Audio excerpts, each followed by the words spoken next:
ögonen. Vad dachte till atmosfären, förstår du?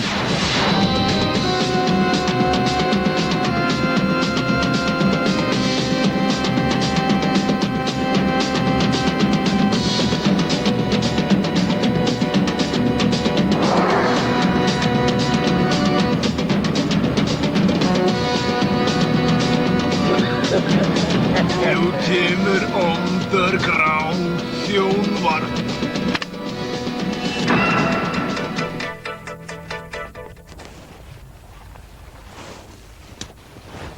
Kanske få sin mer ketchup i hjörnet. Theo? Känner du Ejon? Ejon? Ejon? Ejon? Ejon? Ejon? Ejon? Andreasen? Andreasen? Andreasen? Andreasen? Ejon Andreasen? Ejon Andreasen? Stått till att du nämner Ejon, tror Ejon? Ejon? Ejon? Ejon? Ejon? Andreasen? Andreasen? Andreasen?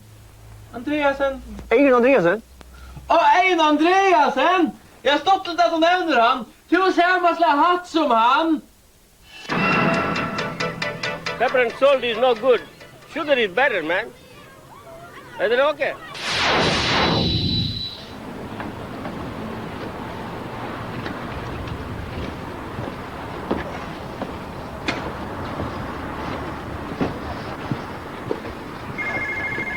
Säkert att du försvann ner ur sojorna.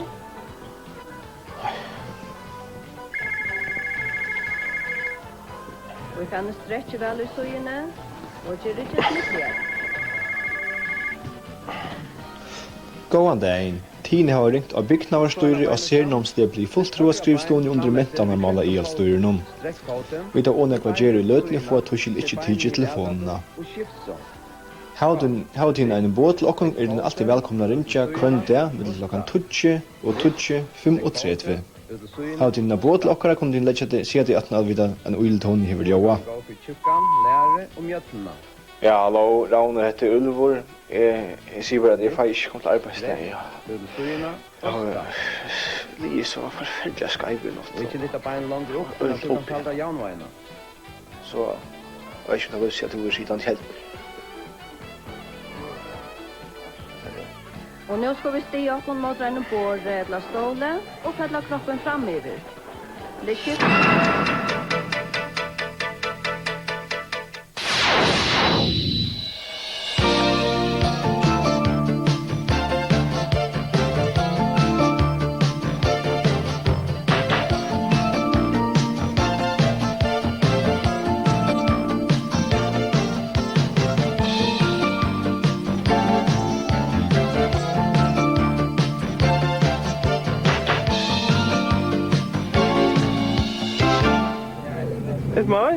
Ett år i Georgia.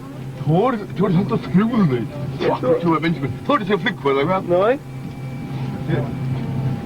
Jag kan göra sin farlig, så kan det gå. Jag vet. Är du bänten man? Ja, men jag står också skoj här utan farlig flick på högst upp i luften. Jag vet inte. Du är så flick på dig, du är så flick på dig. Nej. Jo.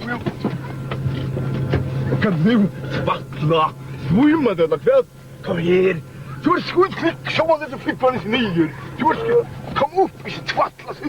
Esmar då! Nu är det jättefibbar någon! Nu är det... Esmar!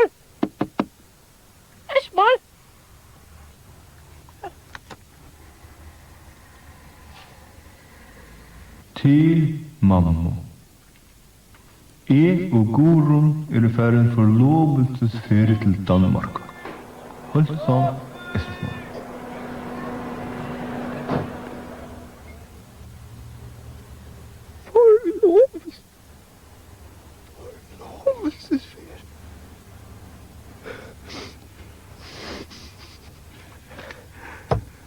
Esmar! Nej, Esmar!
Ja, og som gest, det vet jeg bøtene, der kommer til viknar, har vi finnet en kjent en person.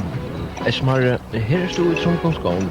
Ja, altså, mørker, her var det tvei å velge at alle mamma mun etla dorum. Kvinner var kostnader, kan man si. 40 av mink.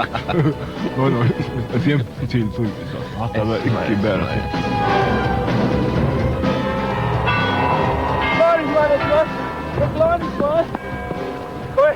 Hvorfor hiver jeg og se? Det er fint. Klar, Esmar. Mamma, du blev via komma till något. Oj, men alltså nu får jag det. Det är nog kvar nu. I rejestanna. Nu kommer vi med till London. Här finner du någon så huskar allt. Mamma, du blev via komma till något. Oj, Esmar, på grund av att kunde det inte sända något annat. Skifta alkona. Skifta där. Löste.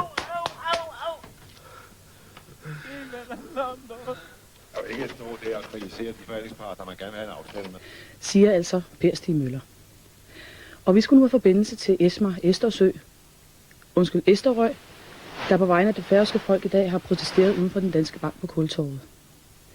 Og Esmar, hvad er det helt konkret, du protesterer imod i dag? Alltså det som jag protesterar emot, det är den behandling som Färöarna har fått av alltså, regeringen de sista 8 år. Alltså, vi är faktiskt besnutt för alltså för flera miljarder. Det du snakker om. Det er skrevet i kraftigt med svar, man snakker med du. Kraftigt jo. Det snackar om det är alltså flera grupper har skrivit hemliga notater. Jeg bruger kæmpestuen. Hvad fanden er du for en social taber, du? Kraftigt med tarmspiser. Hvad fanden for en knosrøv, du? Hvad kraftigt med hvad meningen? Hvad? Nok! Vi beklager meget den her afbrydelse, men nu skal vi igen have forbindelse til herr Østersø. Kan du uddybe dine synspunkter? Det man säger att man kan säga att danskare har svindlat föreningar. Alltså danskare svindlar föreningars nytta. Föreningars nytt danskare svindlar. Kraftigt med hvad fanden står du nu og snakker om, du mand? Hvad fanden er du for noget, du? Danskere snyder. Kommer du nu igen, hva? Du har smuk med dig, du kan fortælle dig.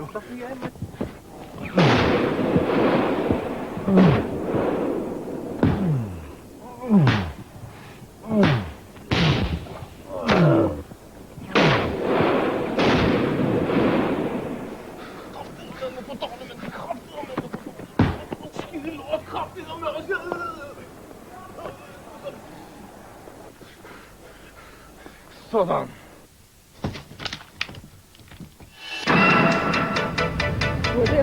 Pepper and salt's great.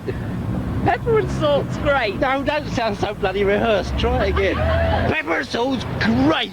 Try that. Pepper and salt's great. And it smells great.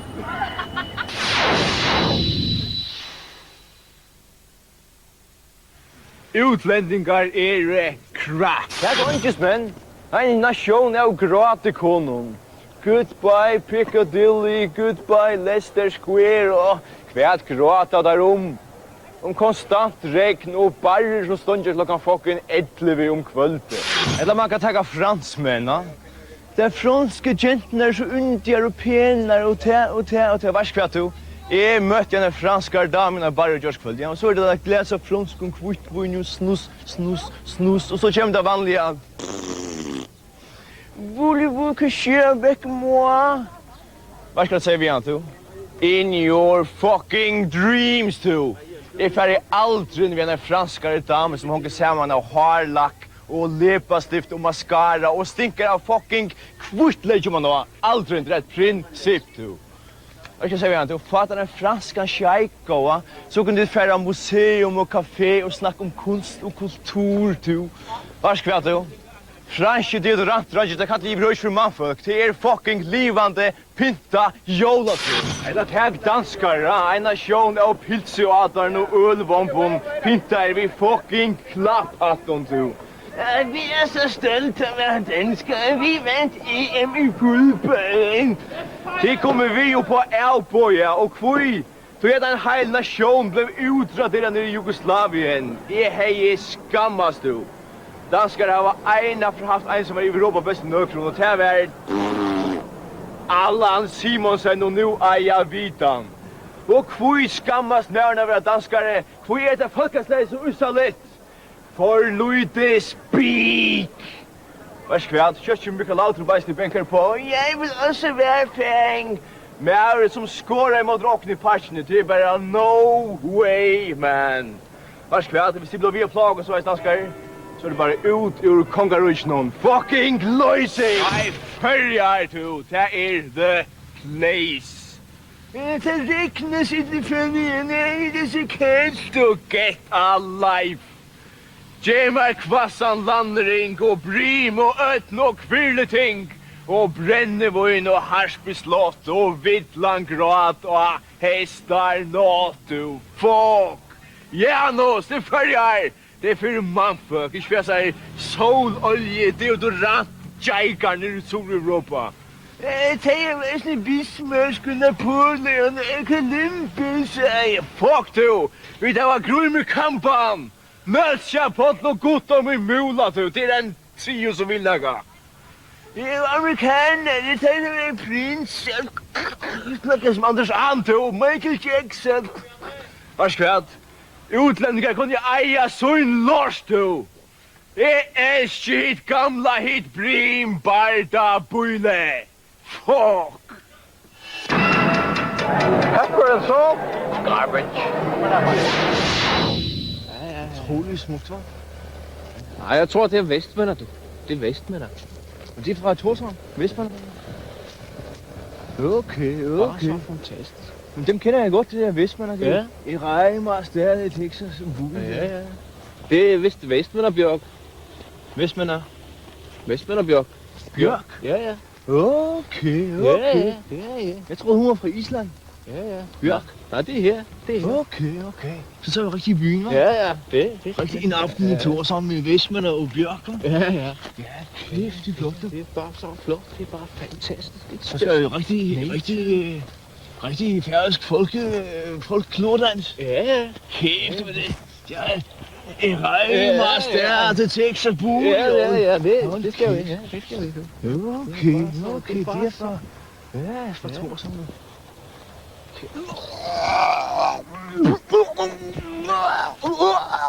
Er der noget galt? Det er maven. Jeg tror, det er skærpekød. Du spiser skærpekød i flyveren. Er det farligt? Det tror jeg. Kan man dø af det? Det var slet ikke kogt nu. Kan man dø af det? Det tror jeg. Jamen, jeg spiser også skærpekød.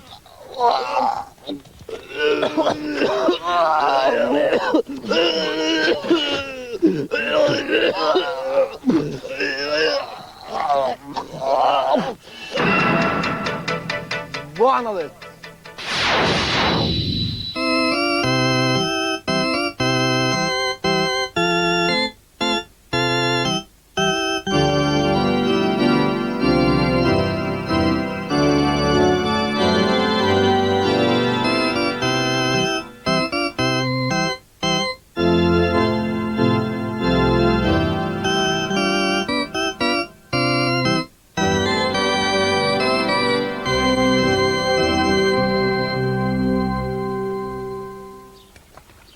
Hva sier det du? Jeg er et solva. Jeg er det ikke. Jeg skal døypast i morgen. Når skal du døypast? Jeg skal ikke døypast. Jeg har til brød som. Er du baptist? Ja. Stakkars du. Så slipper du ikke til himmels. Bare døypte bøtene slipper til himmels. Det sier babba. Det passer ikke. Babba sier at badnadom er et sindigt ritual. Det setter ikke om til bøyblene. Ja, men tar man vil døpter, tar man grover setter ui gode. Det sier babba. Det tog jeg slipper til himmels. Og det slipper du ikke. Gumma tøyen kan ikke sørge for at du slipper til himmels. Det må man rana sjálfur. Det sier babba. Kirsten er ugodelig ritual kristendommer. Fiskfølg släppas det slimmar. Bara baptista. Kvoi, Tui. kvoi. Jeg tømmer seg ikke snakke vitt. Alltså, jag tror helst jag snackar om te. Jeg gleder meg til jeg slipper til himmels. Ta for jeg fri fire der. Jag glömmer mig att läsa på himmel. Så får jag fri för det här. Pepper or salt is great. I like it a lot. Use it on all my food. It's a great condiment. Kalle! Visst att du så stor man. Man kände ju alltid hatten. Kalla hatt. Kalla katt. Kalla hatt. Sankeren, Kalle. Gånger du, kalla katt. Också då näkat du om Dejan. Burger. Dejan? Nej. Är en gammal mäver. Kalle, vi är kamrater. Jag får nog inte att uppleva att oljan kommer. Ta oljan kommer, ta är gamla Kalle nog. Dig. Kalle? Vi var där. Jag tar bet i Martburg. Det har vi inte lunch till att vara miljonär. Det har vi inte. Inte vi än. Att de hör kan vara miljonärer. Men gamla Kalle, han har inte brukat sina miljon till. Han ska få in en kist.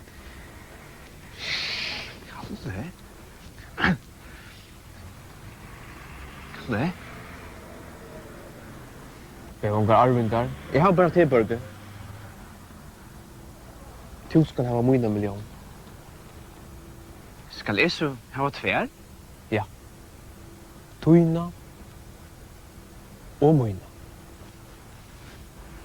Tack. Du var detta jag spyrade om att. Kan så göra man tjänst bara du. Självande, Kalle. Kan så lämna mig för en förra björn. Underground, Joar, Nybar och tapp.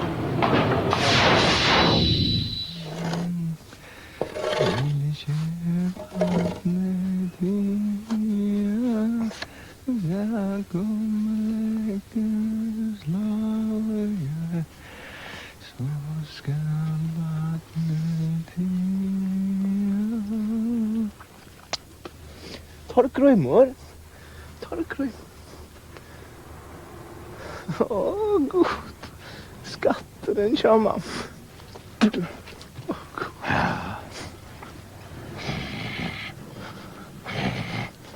Han får ålåkan.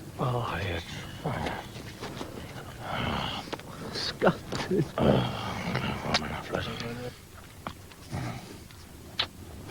Åh, god. Vet du så sen att du stackar? Nej, pappa, jag vill köpa in fast. Ja, men mamma sitter ju på i efter oljen, stackar. Ja. Varför kom det inte att tro att det? Pappa mötte armböten måste. Ja, vad sykt. Det där då. Hitta samma kvar, för vad hände så? Nej, så får det på bergast. Oj. Armböten skrattade tjolkan på hoppa.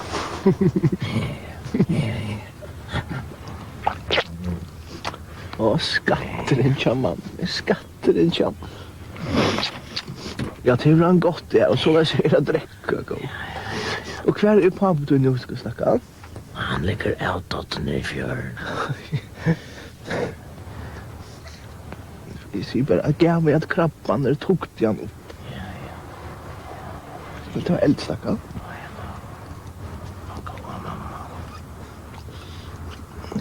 Ja, ta in upp på kammaren.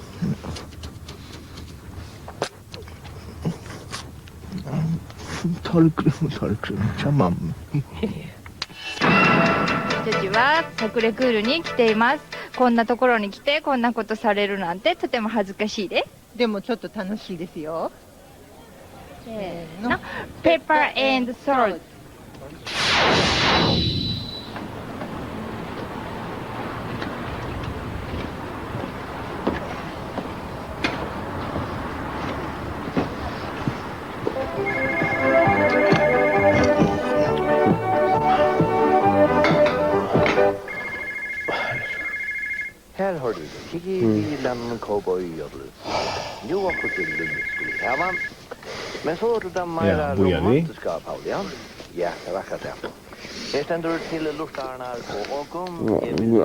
Fin som har en sang som är hört till en dans.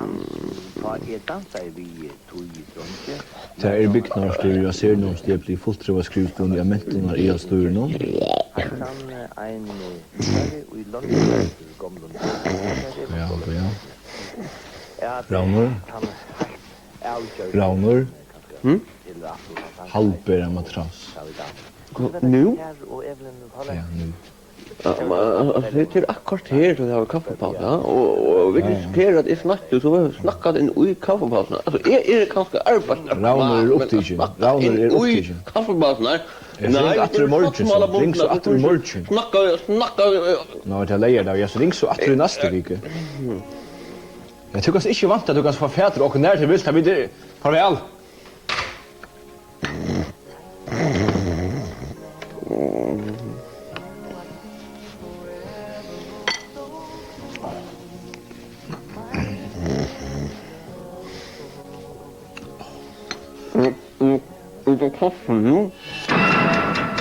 So, pepper and salt is not good. Don't watch it. Och med vindhösan tja trillepatteln så symbolspekar jag sundan kunde vi inte köra på en avduka ett lögnligt notat som vi har funnit om någon hemlig dokumenten in i en bunka papper i en arkiv av Kristiansborg här som det ska börja tacka ta sätt bara. Ja, hallå, det är Trönder Höjdal, ja. Kan se du? Vi till nu. Är vi till det? Jag tror att i standard här. Är du klar? Sjön var förra kan som ta första sjön var bevären i autogarna beinless vannlukta norrhavn där. Det hända vannlucka virkar och sen så får ensamt ut i båten i morgon. Jag lämnar det ut i norrhavn och i 4 timmar. Och vi skulle ha vi sjön på bannless på fältet med. Det är alltid jag flätt någon. Den här fantastiska vannlucka-katastrof till vi virkar Olsen och är nu akkurat länt. Och sjön var förra kan nu som ta första snacka vi virkar. Det sjön var förra! Virkar, simmar virkar. Vi så kär virkar Åsen, han är dodgetande på att han ligger 4 timmar. Och i norra av någon virkar simmar, är det så isa kalper.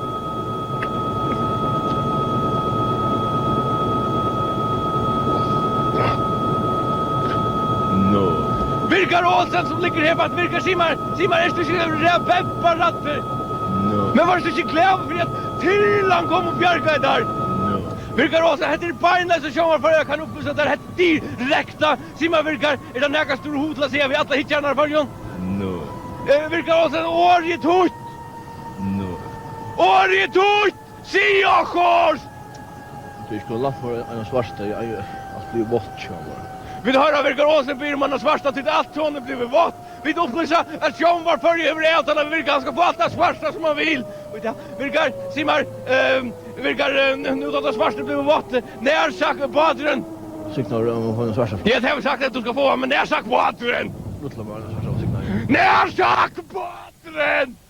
Klockan trycker till 5. Sjön var kan så första sjön för en autoga badren så virkar också sagt klockan trycker till 5. Trender Höjdal sjön var till ballen.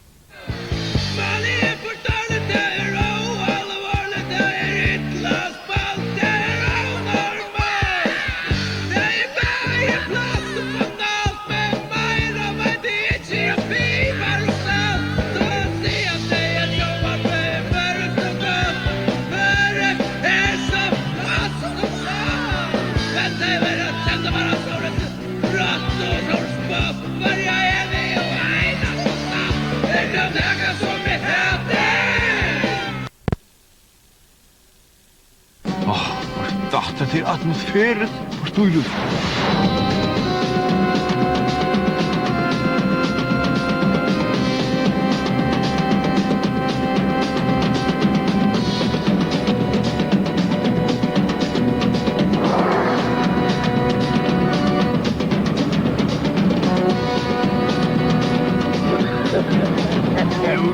Nu kommer underground fjolvar.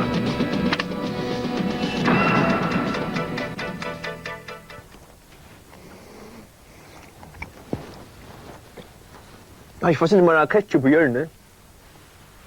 Theo! Känner du Karl? Karl? Karl! Karl. Johan! Johan? Johan! Johan. Karl Johan!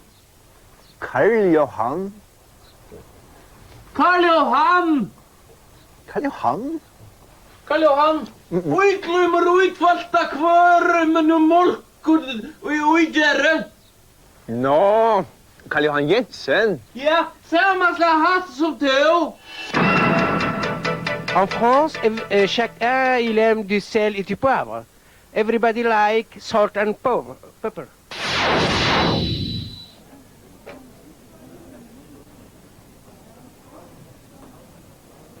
Gorom, här ska... Du ska inte hamta med. Du ska hinna med. Vi ska det åman efter. Du ska inte kunna hinna trappen här. Så vittlust. Gorom, kan du göra så? Det är en smuckla, eller vad? Det är tyvärr skoj. Hamrande svårt. Okay, det är bra. Thank you. Detta är öjntans tuttningar mest i bojen och alla höjden. Esmar, jag orskar. Sitter du inne i mina situationer? Jag har väl köpt biljetterna. Ja, har vi inte? Jo. Jag har ett knoss och ett stroj och två kräm de där taskor som du... Varsågod. Det är som att ha en äppelsäck och på slöj på. Kom till det. Det är skam för mig. Kan inte syna bara. Yes, what can I get you? One for you, Björn. I'm afraid we're out of that. So then I would like a one martini. Bacon, nötter. Yes. And a glass of water for the lady. Skål! Skål. Jag älskar det, Esmar. Först då! Jag ska dit då! Faktiskt för det går. Det borde vara drottningens gard. Ja? Ja? Jag borde vara gard.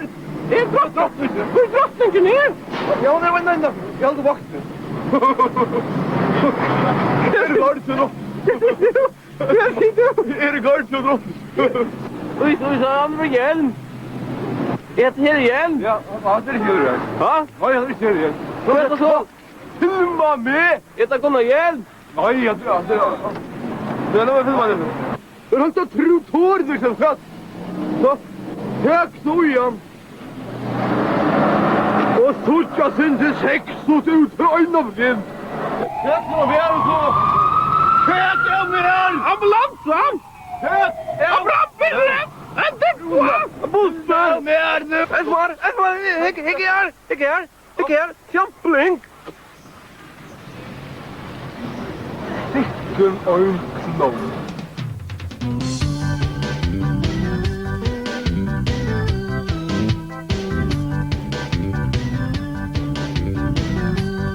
Eros och fänta Eros dansmänsen. Ja? Piccadilly Circus. Ja? Piccadilly. Goodbye Leicester Square. That's a long way to Tipperary. And my heart is still there. Så! Nack!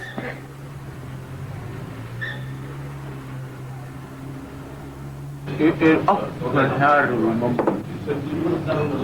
Är appen här och mamma? Hur timer med app? Mamma var en hur timer med app. Det är inte sånt. Tid till våran och fyra för mig. Det var inte. Inte något med det. Okej. Nu vill mitt mark gå, Esmar. Inne Goro. Är det gott? Gott? Det är tunnrund. Ja. Det är tunnrund. Ja, men jag vill försöka smak. Ja, Esmar. Alltså, jag visste att är inte så som du helst om det. Jag vet för mig mer alltid. Jag kan inte göra det att jag kommer också jag vet inte arrogant. Kallt på.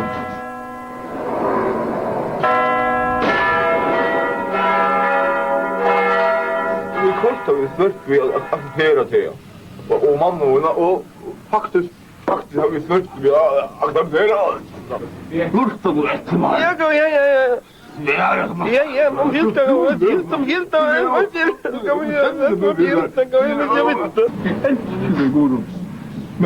Men du är så borta, så du ser det som är void. Och så samma mamma men hon vet, hon är så skit borta. Hon var alltså märka. Och så tror jag hon vet hon fick och så så var skit här och började bli åtta. Har du något i röv alltså. Ja, vänta så.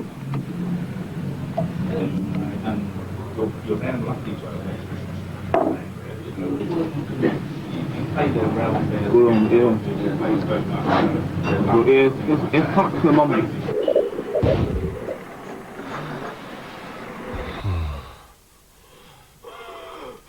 Buonanotte, senta dig att det är. Jag är stressig kanal. Salam alaikum, on adore l'émission People of Sock comme Paris. Bonjour au micro. Okej, det var helt kött till Grinta på i Sandager och så är allt annat bara second place to. Är det faste fuser Grinta ut, vars på i? Du till away min största passion to Grint. Grint är down to fucking human basics to. Utan Grint var det inte folk för en fyrtun to. Och vad är Grint du där? Det är mentan, det är kulturer to. Checka mig out i Sandager and that to. Följa totalt mest checka jag Grinta outfit to. Fuck! Okej, det är så fan med flyga totalt där och vad ska det är? Utländingar. Det är så synd, det är något väl, så gröt, inte dräper. Fuck to! Vad ska man bo i det här? Om så ötlvärre säger till synd att dräpa Grint så ska jag häva mot spik är Grinta freak. Fuck!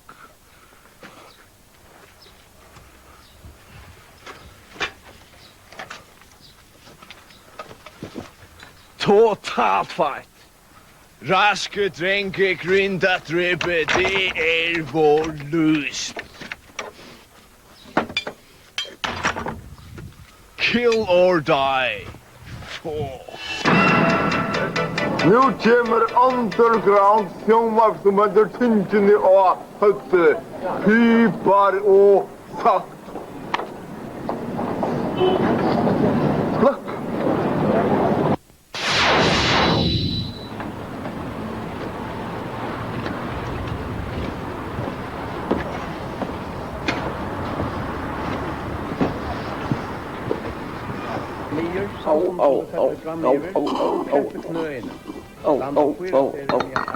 Jag var så rädd. Jag ler av fingret som bara lost. Hej.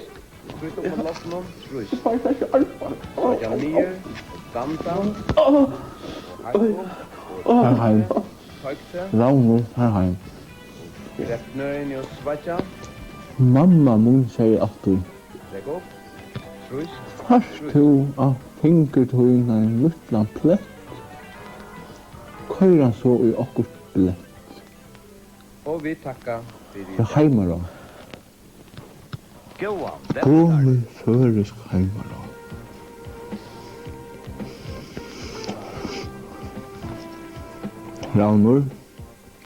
Raunur. Jóla aftan fettur á ein sunnudag. Ha? Og en fruite? Og det er verst til at nyttårsaftan fettler eisne á ein sunnudag. Men det er eisne fruite av. Så har vi fruit, så skulle jeg ha fruit for det så vi skulle ha fruit. Allikevel. Fyrsta jóla aftan og nyttårsaftan, det er 2 dagar. Og ja, jeg er spasering på gård. Jeg var her enda inn til klokkan 2 i sånna, og har kjempet klokkan 2. Jeg vil ikke avspasering, og ikke finker noe. Det er vel ikke vittne til meg. Jeg sier jo, du kan stjåre, jeg får aldri min oppsøk. Vi skift noen, og vi var til. Men det er han med minne i ganske æretens. Kultur jeg arbeider bare i. Samtidig.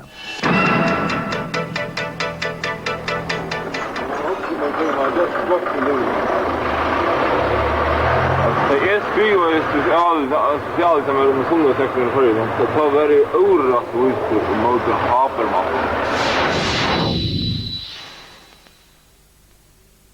Föringar har alltid haft ett gott samband med utlänningar om alla heim och föringar har alltid varit stolta sjåfjär av folk och knuta vin och knuta franta band med folk och utlänningar om alla heimen.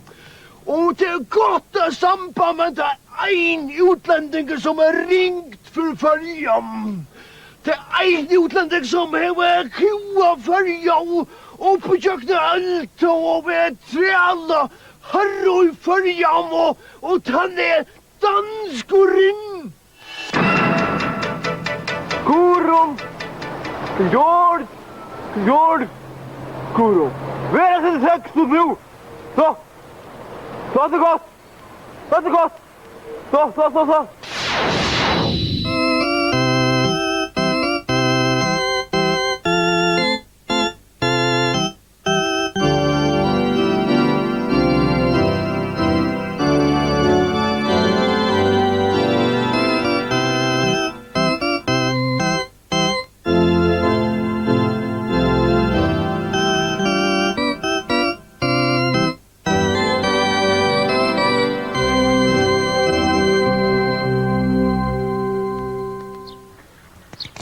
Hej, nu är det Olavur och nu vet jag hur släpper till himmels. Ta jag ska bli 14 år, ta ska jag konfirmeras och ta ska jag jotta min barnadop. Och det tog jag släpper till himmels och det släpper till inte. Ha! Det är inte nog att konfirmeras, du bestämmer att det släcker själv. Pappa säger att du är någonstans så kan du själv bestämma om jag släpper döpas eller inte. Det tog jag släpper till himmels. Det ska du överhuvud inte bestämma själv. Baptista ungar tar vi bara döpter du där blåa indoktrinerar av föräldern och tjassar. Det säger babba. Men du får inte gänga en chans med att säga nej. Det lägger jag en tjoj. Ta jag ska konfirmeras, ta får jag 20 000 kronor och en knallerst och ett stereoanlägg. Och du fast inte. Ha! Och så släpper vi till himmel så att du fyrer att träd. Överhuvud inte. Kyrkfolk köper bara bötterna till oss att vi gav dem. Det handlar bara om pengar. Det är namnkristendomen. Ja, det är ogodligt. Det är babba. Tui. Jag tror inte snacka du. Du vill hellre inte snacka om det. Jag gleder mig till jag släpper till himmels. Så får jag fri fyrt här. Jag gleder mig att jag släpper till himmels. Du får fri fyrt här.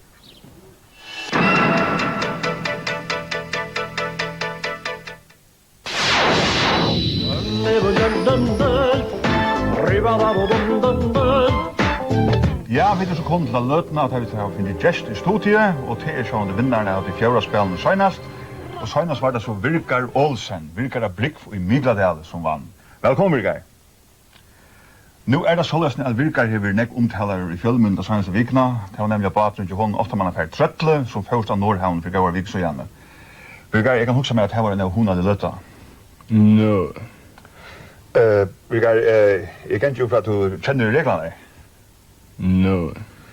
Det så løsner at du kan snære trutja for deg, og du ikke selv når du stekker. Og som du sagt, det sannelig ikke lydig spil om 622.000 til reijakkeren, og den blei 212.000. Jeg vil skulle vi ta gongt.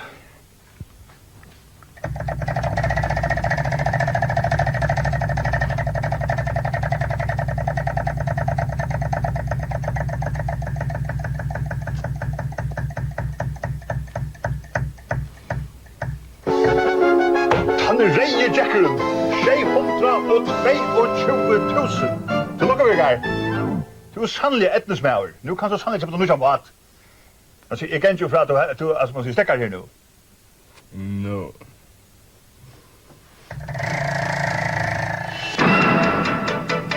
Pepper or salt. Pepper and salt. Or salt and pepper.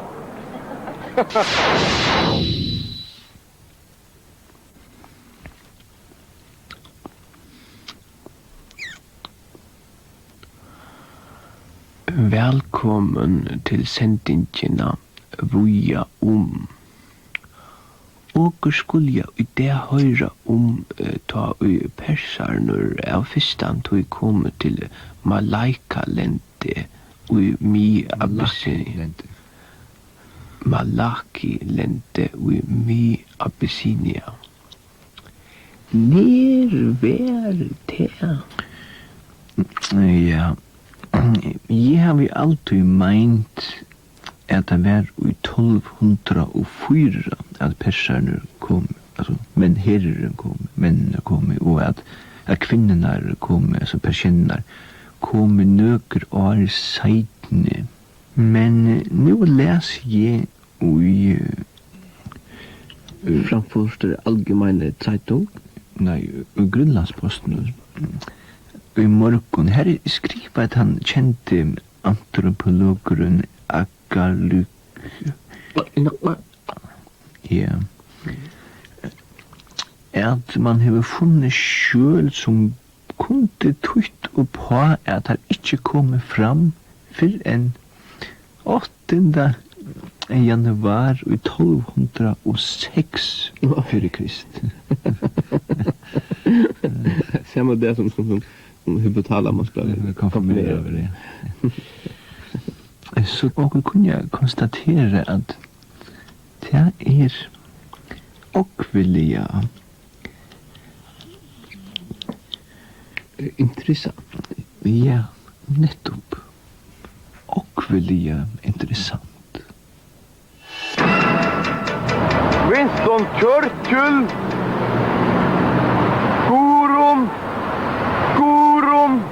Winston Churchill. Børge! Hva skal dere undergrunn i? Undergrunn? Undergrunn? Ja, det. 0 cent, bullcent, jo. Hon i Danmark. Danskarna har stjålarna. Der fjernsen har funnet et notat her stendt i. Altså, får vi så søkka? Nej, hon är där som hon alltid vill vara, men hon är stjålen. Gjelder det ikke om hun stjålen, hvis hun ikke tidsen? Jeg ger, det et notat, Børge, det et notat. Det alvorligt. Jeg vet ikke hva det notat for noe. Ja, det något som hemmeligt. Det något som bara tar fjärsen och vid om, känner. Alltså danskarna har tid till undergrunderna i hemlighet. Det eien i hemlighet. Men en gjelder det ikke om tar eien i hemmelighet, men altså hvis vi vet eien i virkeligheten, Du forstår ikke, Børge. Nu kommer underground sjónvarp som vender tyngden i A-høtte. Pibar og saft.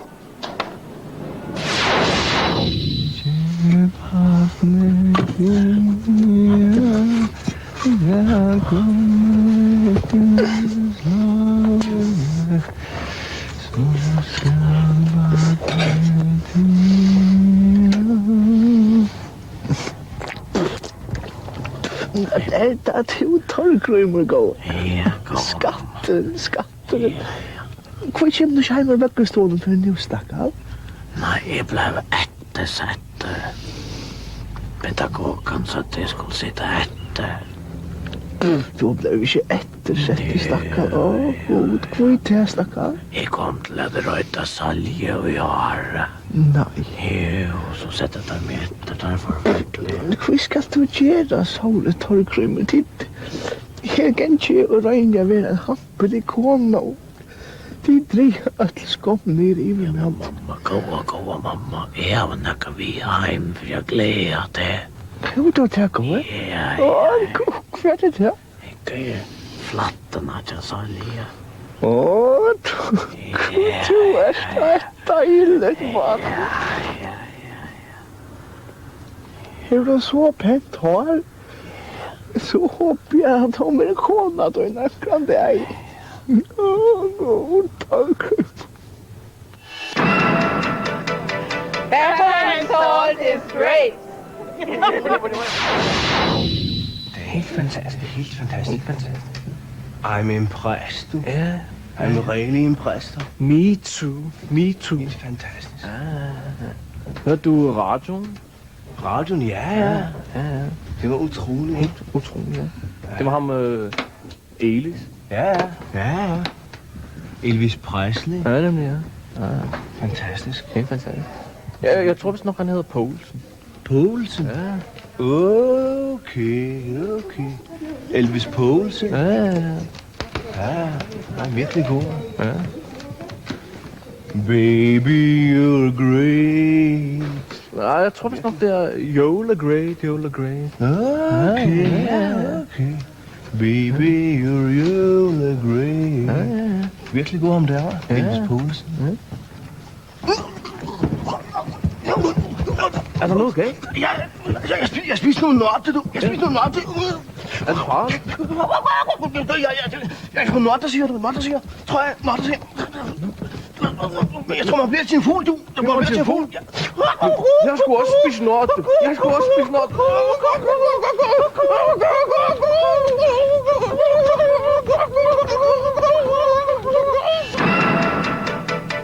Hvor er det?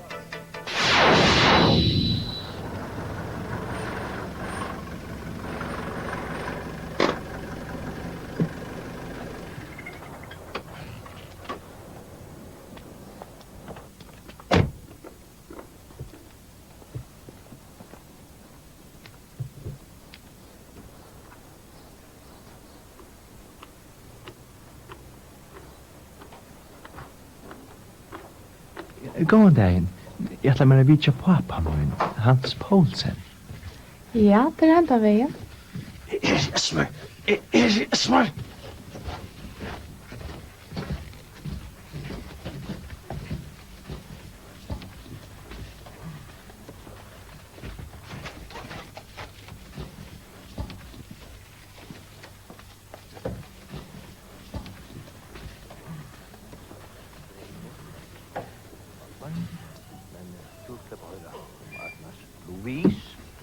Det er så vel. Han sitter der.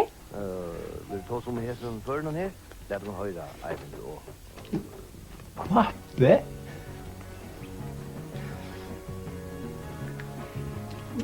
Takk. Det er så vel.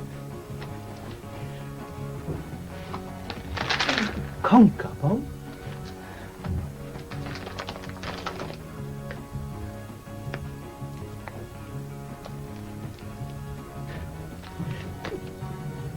Pappa? Hei? Bægen nekka, pappa? Pappa, det er svimmen. Det er svimmen, pappa. Jeg kommer til vitja til, pappa. Pappa? Jeg kjøpte konkabon. Pappa, jeg vet at det er damer som har konkabon. Ikke, pappa?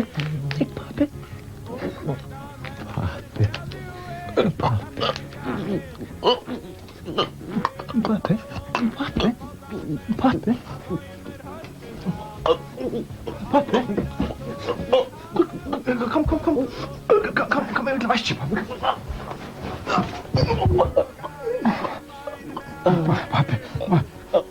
Bæger naga? Nei, jeg datt.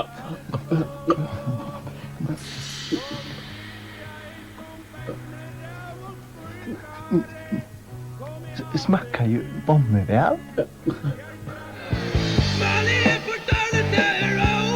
Cool, det er power, det er mjölk. Hver er tutt mjölkaskjegg?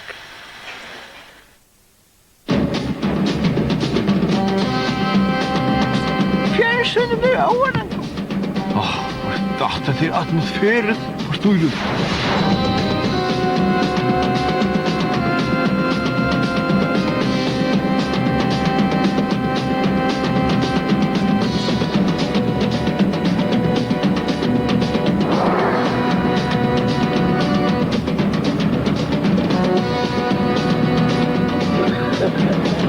Nu kommer underground sjónvarp.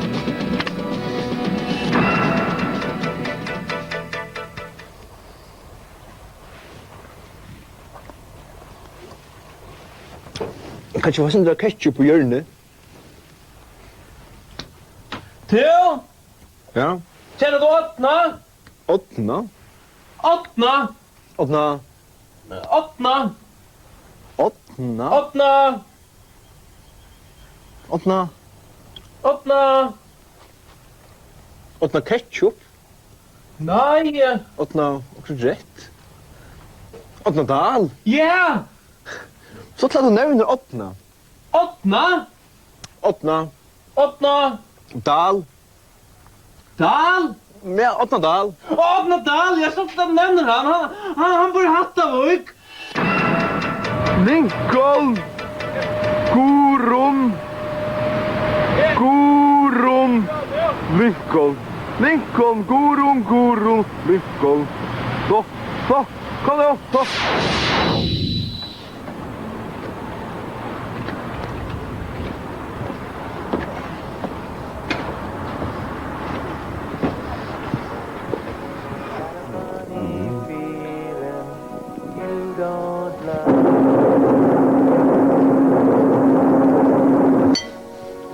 Nu klarar vi oss med larmar. Det är rävligt som där larmar. Jag har det värre och en hela och halvtid. Annars är det dejliga vägokläder, Judan, Lomi. Men det är inte som att kontroll utav dem där. Det var alltså Wordle. Luften är ringt. Inte vägkort till alla. Dessa vänner skulle stöpa en kär och larma konstant hela viken och ungen helter kontroll vid dem. Det är ungen som är näka som helst styr på. Slanka tog att där brukar till det. Ja, men där brukar det att det här var roligt. Parkinson, vad säger han? Ein för uppgava teket att tui man hever att roa iver. Hur hade det så lätt att till även prästen som synger. Ifrån Valdemar i Årlä. Är sjuker? Och här är det inte kom ut och ja, men är det finkre?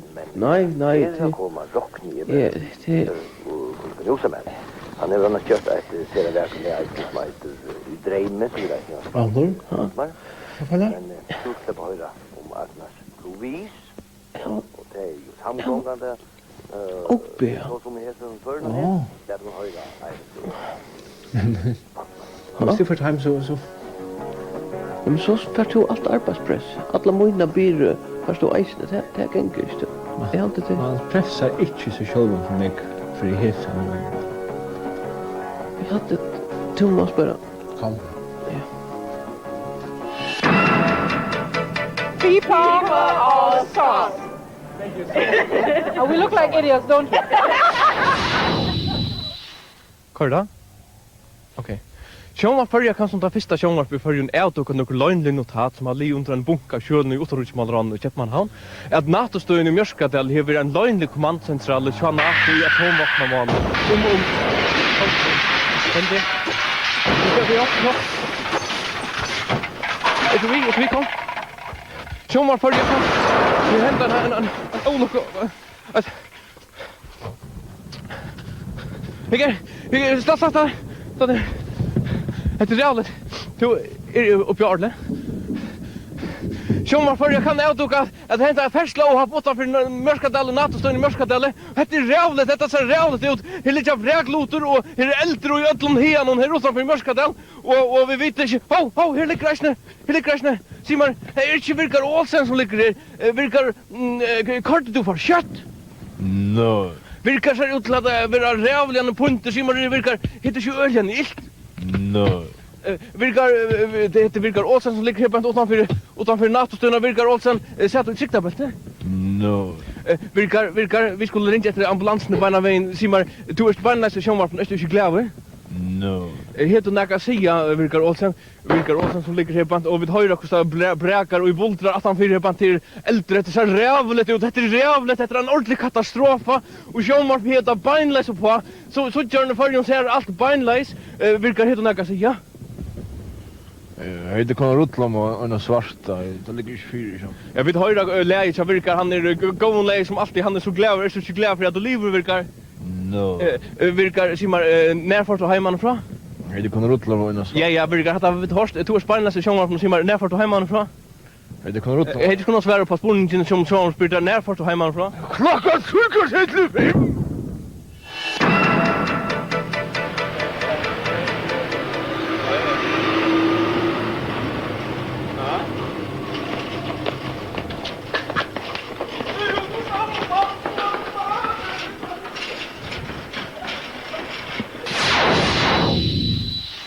Wise you.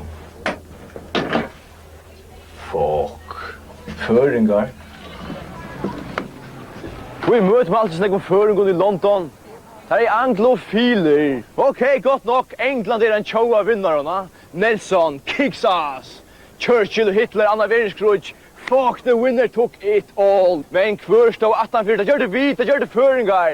Kvør sier det fri at åndsje vil finne eta. Boff!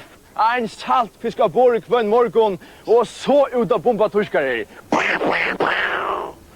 Det var vi som vunnet seiten av Verskruj. Utan noen er det bare vært totalt syk heil all over. Og kvært sier Churchill 18 krutje.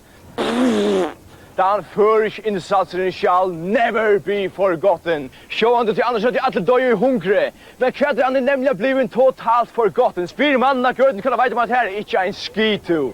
Og hva får vi tatt fire? En av fucking grinta headstu. Av en nasjon som lever av å eta burhøsten.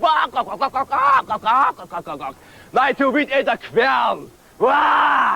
You're killing pilot whales. Så gråt. Det var kvæl. Don't push me, man. Hva er England vi utan følger? 0 og niks to. Hva er Backstreet Boys og Pet Shop Boys og alle henne disco-badjaner og United og Liverpool og Charles og Diana vi utan følger. Tuskare! Det er ikke rundt og etter fucking sauerkraut. Det er tog jeg følger meg hjemme i London til. Det er mitt land. Fuck!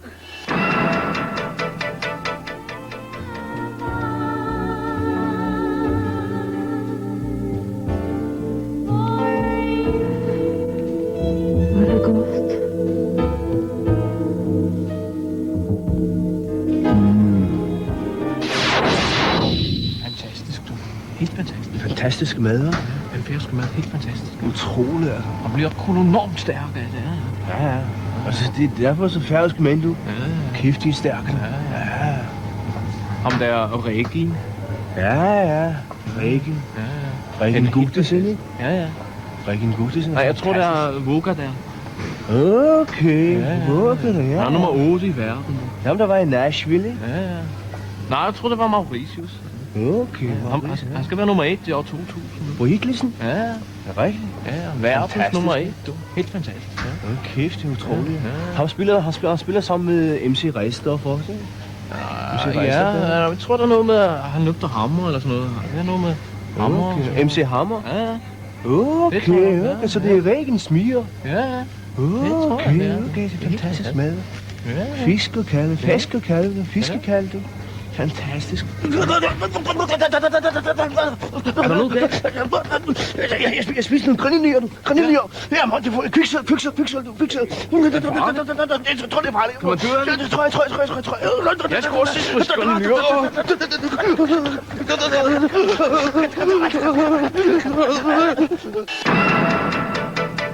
Vanligt.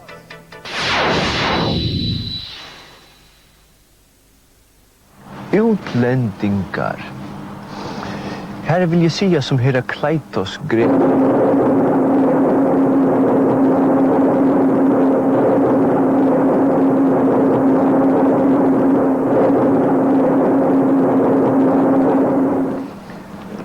Tæt mig ikke ud i, men jeg mener til at være ud 33 at han siger det her vi, altså 33 vi kjente, fyrir Krist.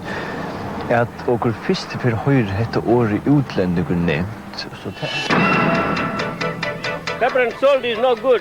Sugar is better, man. Is it okay? Får du något smak? Ja. En bar? Ja. En för gott på en ha?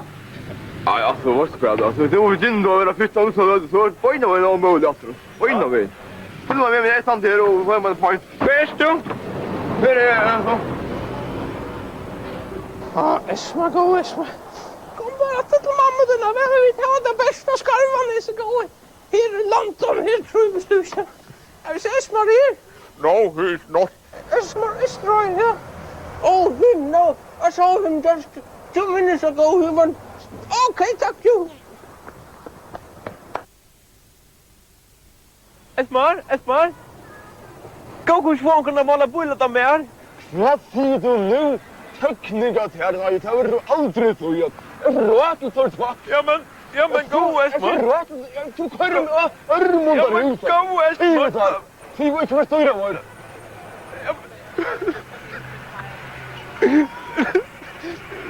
London Jamie.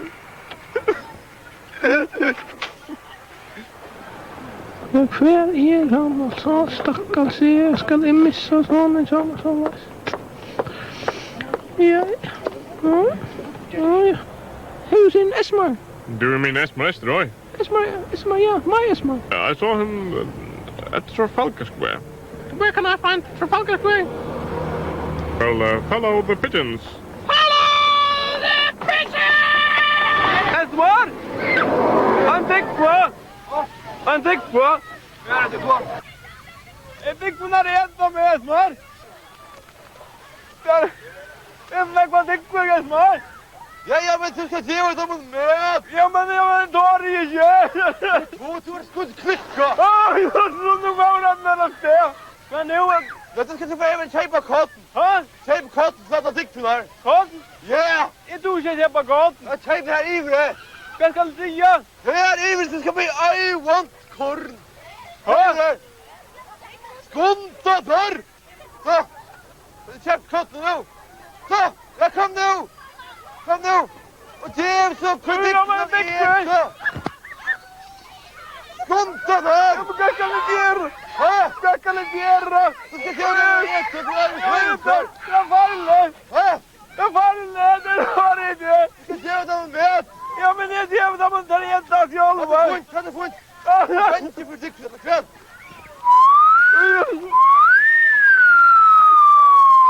Vad ska du göra? Gå Esmar, kom med bjälkam här Esmar! Bjälkam här! Alltså, vänta för jag lörsta dikten! Du är skojt! Ätande klicka! Ja, men vi drar det inte Esmar, det drar det inte! Det heter sprinkvatten här. Det kända sprinkvatten av Trafalgar Square. Och här är... Hur är det? Hur är det? Korum! Korum är uppe! Kvarter! Renn! Ja, men det drar det inte som jag var vikt på er! Renn! Vad är det? Mamma! Renn!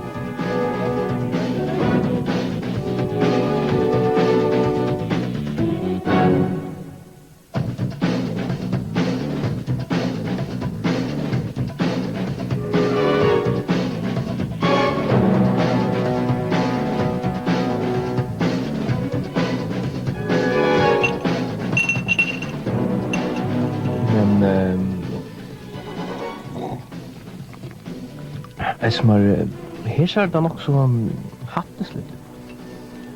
Ja, Birger. Jag vill faktiskt säga.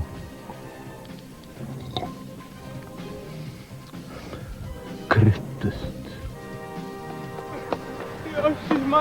Ja, det är så. Hon får himmel. Först denna var. Jag är klar Esmar. Skojt klicka och komma. Nu kommer vi till klart om jag kommer här. Nu kommer vi i värld till Paris. Det här finner du något aldrig. Du bor i en boj. Hon var inte gång för er. Det här är nu. Tivisar. Inte tvattla. Inte tvatt. Nej, det stämmer inte vid. Det stämmer inte vid till du vid. Läpp oss upp i Eiffelsäulen. Det är vi vet. Hästen. Oj, skift detta ut. Skift kanal, kona. Skift kanal. Thank you, Mrs. Thatcher. And we now have connection with Downing Street, where Mr. Estroy and his wife are continuing their big pilot whale demonstration. As we learned on the program yesterday, people from the Faroe Islands continue to fight for their rights to kill whales. With me now is Mr. Esmer Estroy and his wife Gudrun, who made a rather radical step to make a demonstration in front of Downing Street number 10, where they, in a rather barbarian way, eat blubber and whale meat with knives. Mr. Estroy, don't you think that this is a rather radical step?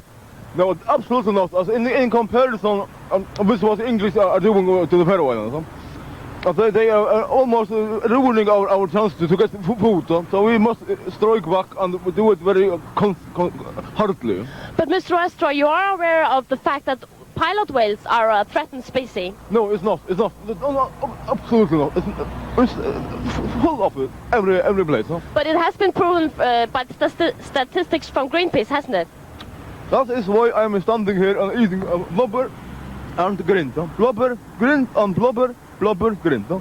It's not dangerous. That's what I'm protesting for. Well, Mrs. Estroy, what's your opinion on the subject? Mrs. Estroy, please.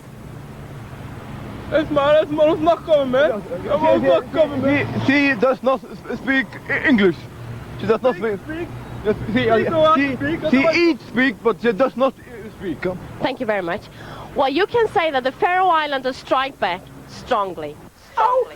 Thank you. Säg att du skulle prova med Marias när espresso. Ja.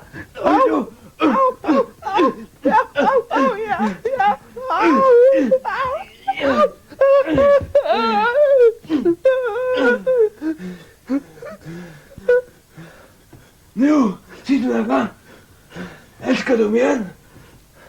Älskar du mig igen? Ja. Pepper and salt's great. Pepper and salt's great. No, don't sound so bloody rehearsed. Try again. Pepper and salt's great. Try that. Pepper and salt's great. And it smells great.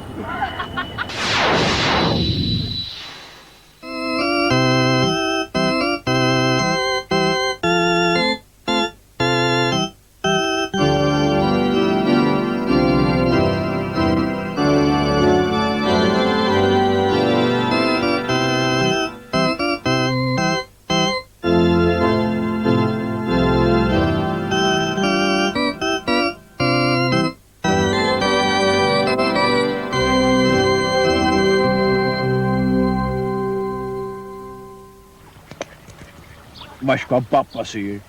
Baptister har ongan ratt til at være i følgen. Her kommet ur Ånglandet, her et fremmande likam som kommet til følgen. Her en pest som gnea seg inn i det føreska samfunnet. Og her umoter føreska menta. Nei. Ja, men mentan til føreska danser, og hon baptister umoter. Ja, men det er synd og dansa. Stendig tak han skulle bo i planet. Ja, men det er synd. Sist for å drekke og til dansa. Det er pastor vi ytla mannen, sier pappa. Ungen baptister kan bestemme hva det er synd. Vet du kanskje kyrkjan først menta? Ja, det sier pappa. Kyrkjan overhøver ikke først. Hun er bare følgadalten som det danske stat i kyrkjene. Det sier pappa. Førjar sjølvstøvot, biskopsdøme. Ja, fortell det om, så hadde pressene ansett for det danske staten. Ja, men teir mentar. Teir skriva fullt av boken og alt. Nei, pappa sier at de første prestene bare statsansetter, dansnøtter, akademikere. Og i brødrasamkommet over alt gjort av Guds øtta.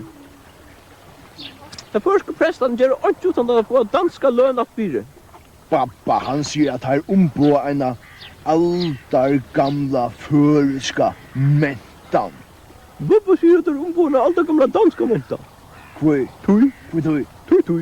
Jeg tror slett ikke snakka vidt. Jeg tror jeg ikke snakka vidt her. Jeg gleder meg til jeg slipper til himmels. Så får jeg fri for det. Jeg gleder meg til jeg slipper til himmels, så får jeg fri for det her.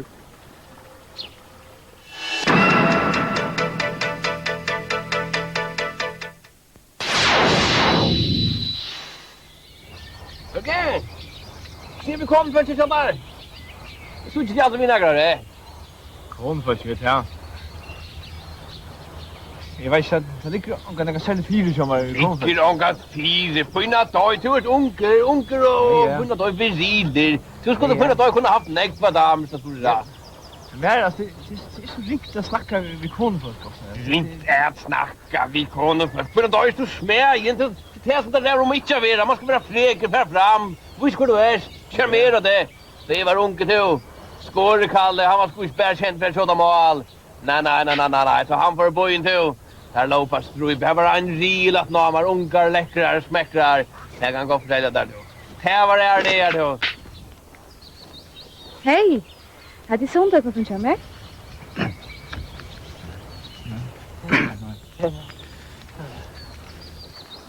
Han är lite och brunnig.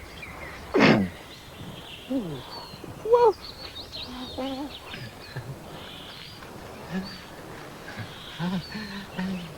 Så det där är tjejen.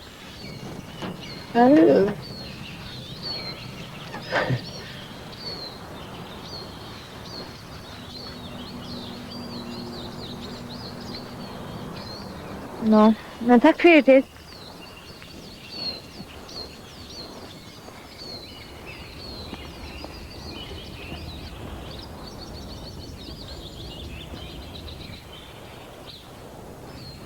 Du bagger! Du är det vita. Nå då jag du får smäa i nästa nu. Det är ju som är onkel du. Är vund jag fingrar.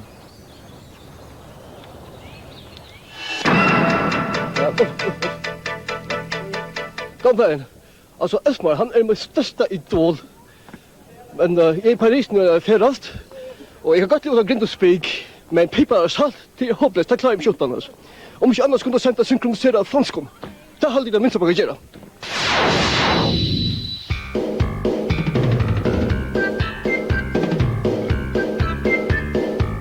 Eina stofta som du får kärke på roa dig. Du kava högna sannsjön sattnes vande vi må en pilse heva. Här kommer hej till pilser och grej och håner en arm tog han hem tårt olvar och toast och äpla mås och ketchup och ett hjörn. Boj ett hjörn, gemma ketchup och ett hjörn. Gemma ketchup och ett hjörn. Gemma ketchup och ett hjörn. Gemma ketchup och ett hjörn. Stöjdig ketchup, torstig släckjup, trippar mojna, pilset och förn. Ho, tid, pojka, verur, tickar att han. Gemma så fitt och jag sinna på mitt och jag ketchup och ett hjörn. Gemma ketchup och ett hjörn. Gemma ketchup och ett hjörn. Gemma ketchup och ett hjörn. Gemma ketchup och ett hjörn. Gemma ketchup och ett hjörn. Gemma ketchup och ett hjörn. Gemma ketchup och ett hjörn. Gemma ketchup och ett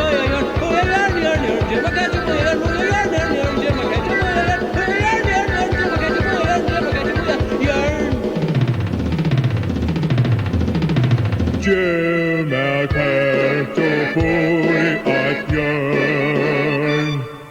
ketchup och ett hjörn. Jag säger roan mig. Är med det där pivar salt. Man är förstörd det är allvarligt det är ett lasspalt det är.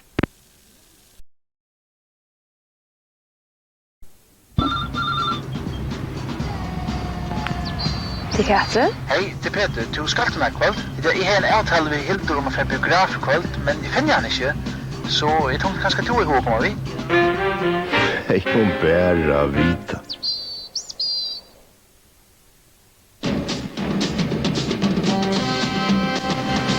Kärsen blir åren. Vad till atmosfären förstår du?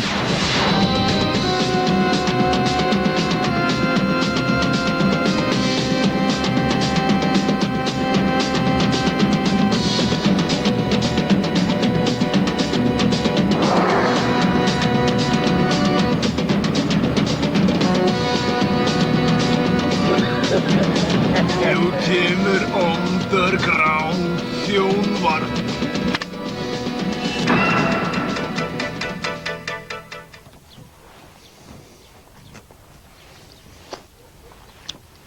Kan man sända mer ketchup på hjörnet? Theo?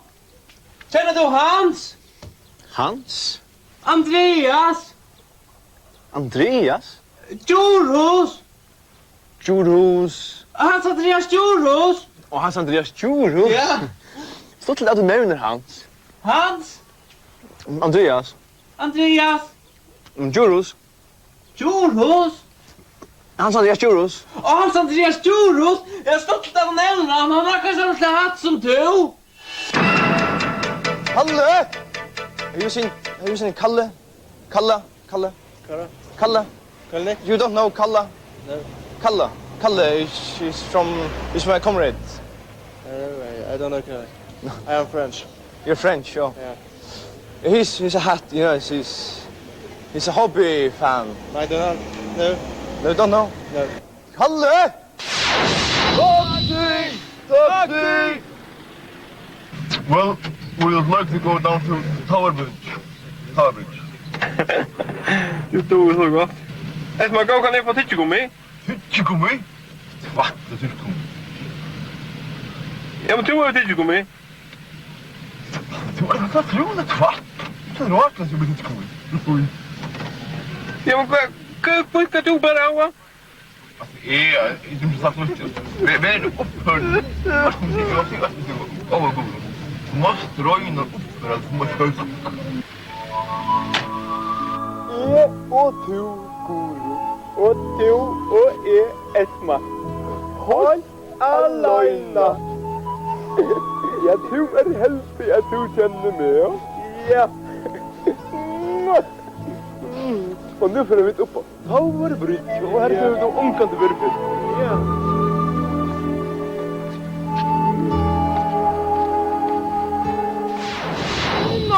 Nej, hon är tidja fram.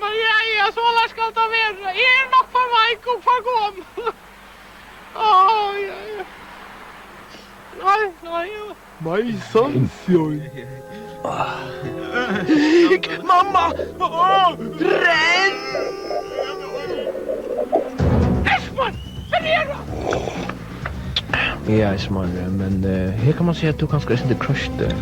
Ja, Birgir, här är det som lus mellan två koner fast.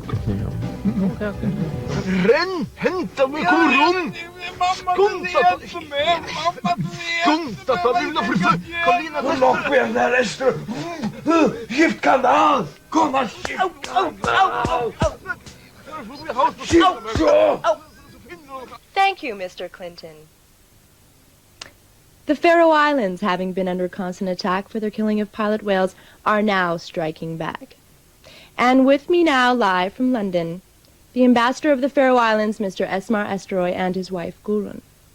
Mr. Estroy, can you tell me, what exactly is the purpose of this demonstration? Esmar, I'm sorry. I think there's something wrong with the connection. Do you hear me? I'm sorry, we still don't hear you. Could you please press the red button on the microphone? The red button. The red button! Oh, troligt! Kom här! Så, alltså jag tar rycka lite. Jag tar hållt oss, kom här. Och jag tar kommer Johan då så kommer rycka. We can hear you now, thank you. Kan du höra mig? Det är så det var på tojen alltså when you are filming in Faroe grunddrap då rycka då kollar vi och tar det göra protest mot grunddrap mot against grunddrap. But when we are protesting against the protest nothing works. It is conspiration. What exactly is the purpose of this demonstration? So whales in the illustration whales are free and happy. Pigs not free, not happy. Yeah? Pigs not free, not happy. Whales free and happy. It is said that it can be dangerous to eat whale meat due to the pollution of the sea. Doesn't this concern you? No, absolutely not. I want to demonstrate now here that I'm not afraid of eating it. No? It is good food. No? Come here, man. So, halt it here, me. So, I want to demonstrate now. This is a grintalist of what we eat in the Faroe. But the crew is ow!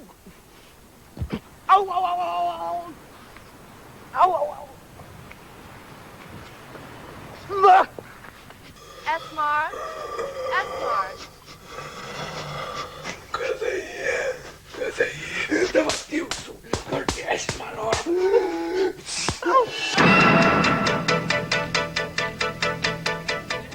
Ladies and gentlemen, I'm telling you that I'm from the States, and Pepper and Salt is one of the best programs I've ever seen. We all watch it. It is the shit. I love it. I spend every day watching it. And I couldn't ask for anything more in TV. Fantastisk, du. Fantastisk, du. Det er helt utroligt. Det er fandme højt, du. Israel Dangerous, du. Det færøske erhvervsliv, du. Ja, det er fantastisk. Skibsværftet. Det er ham Paul, du ved. Paul? Paul? Ja, Paul. Det er ham, der ejer skibsværftet. Ja, det er sådan. Nul siger Paul, ikke? Nul siger Paul. Ham har jeg hørt om det. Ja. Fantastisk. Og Paul Moore. Paul Moore? Ja. Nul siger Paul Moore. Ja. Jeg tror, jeg var nul siger Paul nul siger. Nej, det er Paul Moore. Det er ham, der er imod kaffen. Ja. Ude på kaffen. Det ved jeg godt. Ham med kaffeimporten, ikke? Ja. Det ved jeg godt. Altså, han er imod kaffepausen. Han er imod, at de holder kaffepause herude.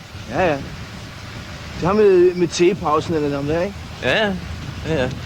He's against the coffee break. Ja. Han er også helt mig. Ja. Ham med den kongelige enehandel. Ja. Kaffeimporten og det der. Ja. Fantastisk.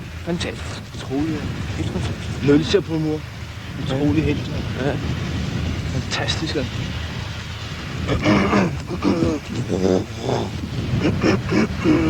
der noget galt? Du? Hvad fejler du? Jeg spiste noget tørfisk. Det er halsen. Ja, det er farligt. Ja, det tørfisk nu. Det er farligt. Det sætter sig i halsen. Jeg tror, det er farligt. Kan man dø af det? Det tror jeg. Jeg har sgu også spist tørfisk, du. Det har jeg.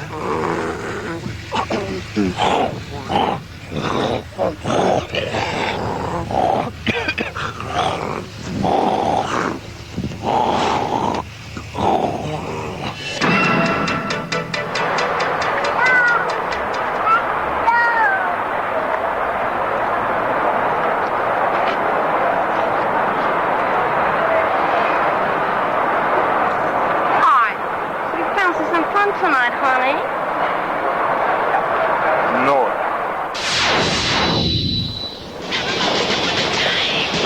Take me down to the paradise city where the grass is green and the girls are pretty. Won't you please take me home? Yeah. Fight. Den første naturen det er ultimative for mig. Det er fight det. Det kunne eie Baywatch og Paradise fucking Beach for mig. Og sitte hjemme i stoven og smosa chips. Jeg skal have Whitland Faroe food, du. Det er Karkul. Ja, jeg er til Bjarka. Ja, jeg kommer sættende kanska. Og kanska ikke, okay? Det er op til min, baby. Farvel. Fuck, du. Damen. Mamma, pappa, og dere igjen etter flæskestek i kveld. Vær jeg er ferdig aldri nu til nærkene etter på for danskan mat. Det er et prinsipp. Danske mat så er det bare manga takk, friend. No shit for me, baby. Jeg får ikke bestand av speiepils og skinke og fucking salmonella ekkert, du. Jeg skal ha skjerpekjøtt. Jeg skal ha turran fisk. Og jeg skal ha wild Faroe hellhesteg. Fuck.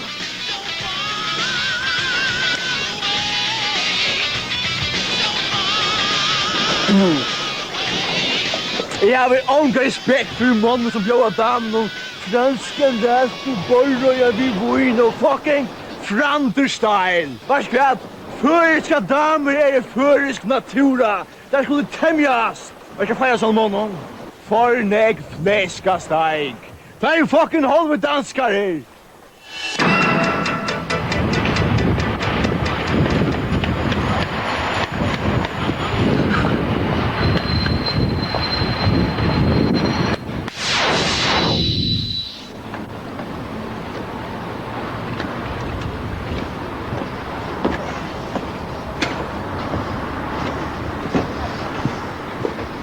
Mer damer enda läge sera väl. Helt intressera väkert lä. Tack för en god sändning. En Esteringur i alltid lustar efter lustar och vitande. Jo, lägg faktiskt blocker till blöd samma vi dagsen och impuls. Och här är Samuelsen och i sin tur faktiskt blocker. Ja, tanna på. Kul. Det är det. Ja, jag visste att det är vinnarbröd. Förfärligt liksom där kvar den socker och ja. Det är allt för sött. Det är farligt, det är faktiskt farligt. Så vi borde faktiskt kraftvidbåd för det. Vi borde faktiskt kraftvidbåd för det farligt arbete. Ja, faktiskt. Jag skriver det till ett fackligt möte. Ja, nu? Farligt. Jag har inte en plätt. Farligt och skit i arbete. Ja, tycker jag. Ja, antar vi borde för strejk alltså. Ja, vi borde för strejk. Det är ju att tänka bara de har rävla gott i strejk. Det har man släpper undan arbete. Jag tror att tänka bara de har rävla ett strejk. Något man ska.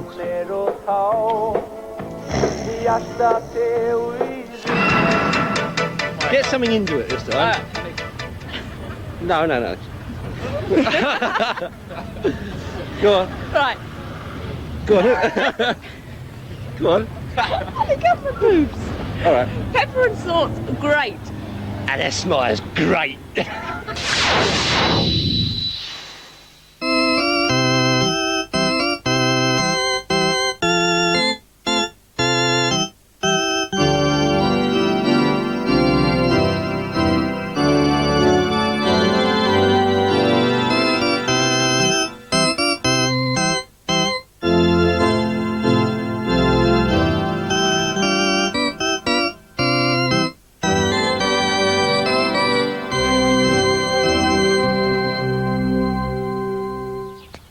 Hej.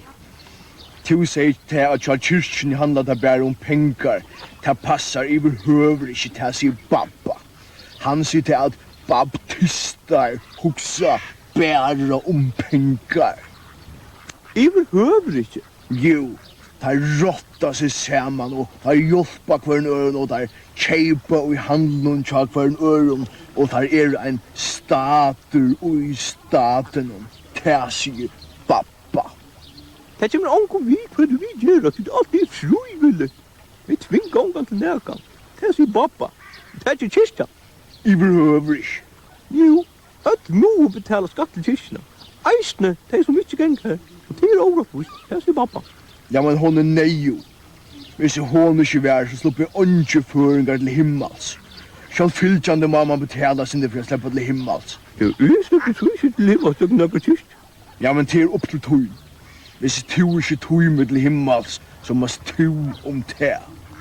Ingen släpper till himmels och jag kyrkna. Det är 100 godelig, det säger babba. Vad är det bara till himmels hvis man baptist? Nej, det är bara limer i kyrkjen som släpper till himmels. Baptister är ogodeliga. De släpper släck till himmels. Det säger babba. Oj. Tui. Tui. Jag tror inte jag snackar med det. Jag gläder mig till släpper till himmels, så får jag fri för det här. Jag gläder mig till släpper till himmels. Så får jag fri för det där. Børke! Hallo? Här var det satt Børke. Bosa vi Børke. Ja, Børke. Ja, Børke. Ja, Børke. Hobbe. No.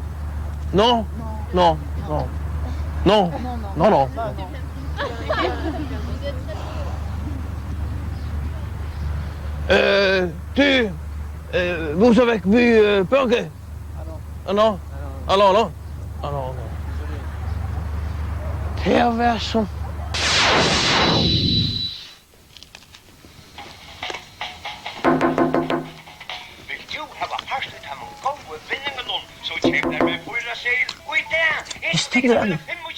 Så Beus av Caesarea. Jag flyttar ut 340 fyrir Krist. tek meg ikke ut, men jeg mener det var 341.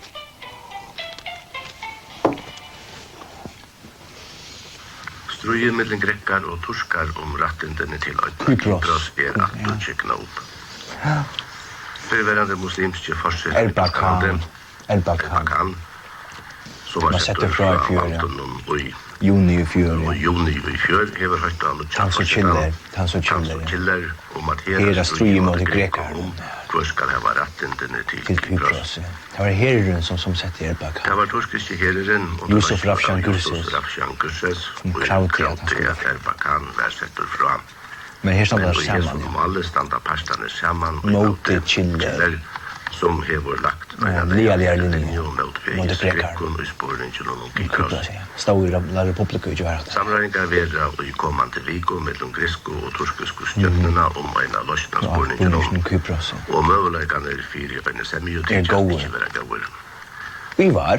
Og så ikke møguleikanir tíkjast vera stor. Ja. Forsøtten jentia kosher Ramana juni og i fjør. Hva sier han ikke at Yusuf Rafshan Gürses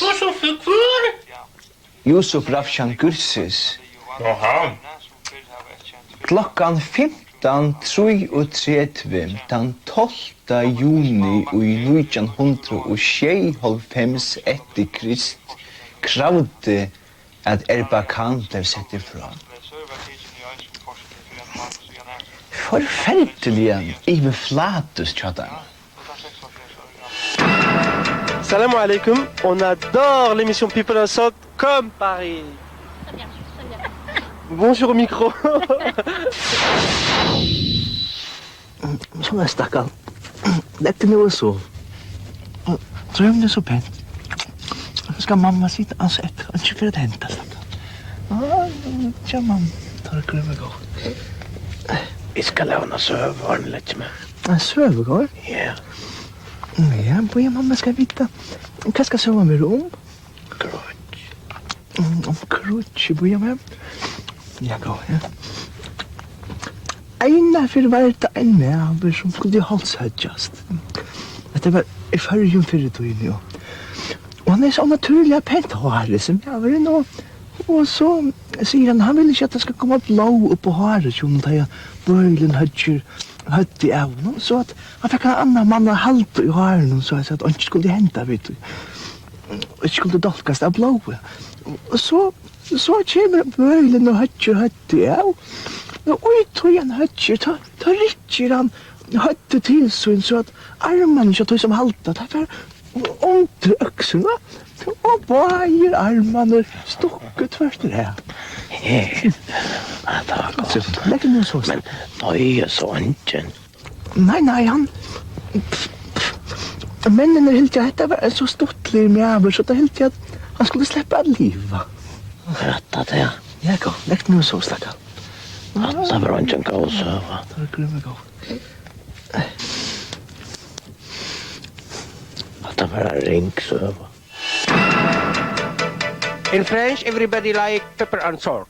In France, everybody like pepper and salt. In France, everybody like pepper and salt. Tack så mycket.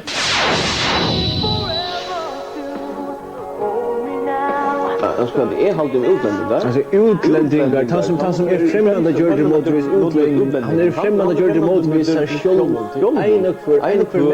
En för människa är utlänningar inst i självens här. Pepper or salt is great. I like it a lot. Use it on all my food. It's a great condiment.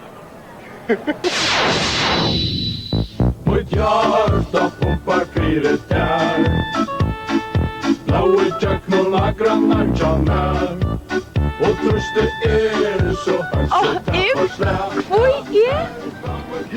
Men det tog jag du ett så äckles blond och ett så färvor fjå och ansiktet tjata det är så pent som ett knätten och eja tjata det är som ett holka bättre och i knätten Brösta tjata da je tät ut och nu brösta. Det är som att älta gattna dolk och det är flättat la tjona och bom. Det är som att tumma en govan sejurin.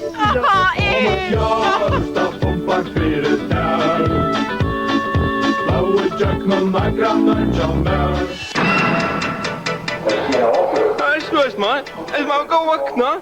Esmar, gå vakna. Gå, Esmar.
Det vil Esmar eisne. Og Kare heldur Jolly vera Cool Cola. Der har eitt til felags, Førjabjór.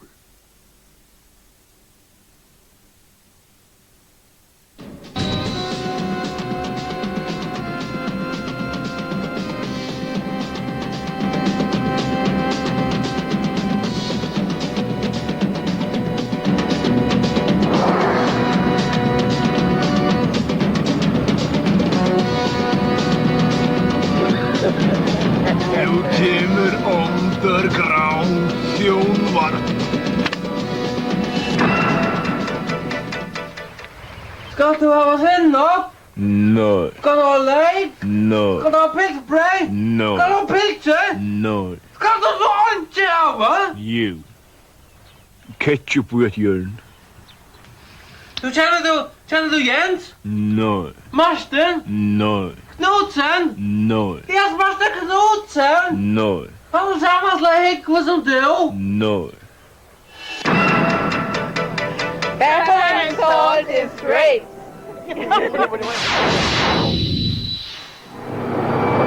Where shall we sit?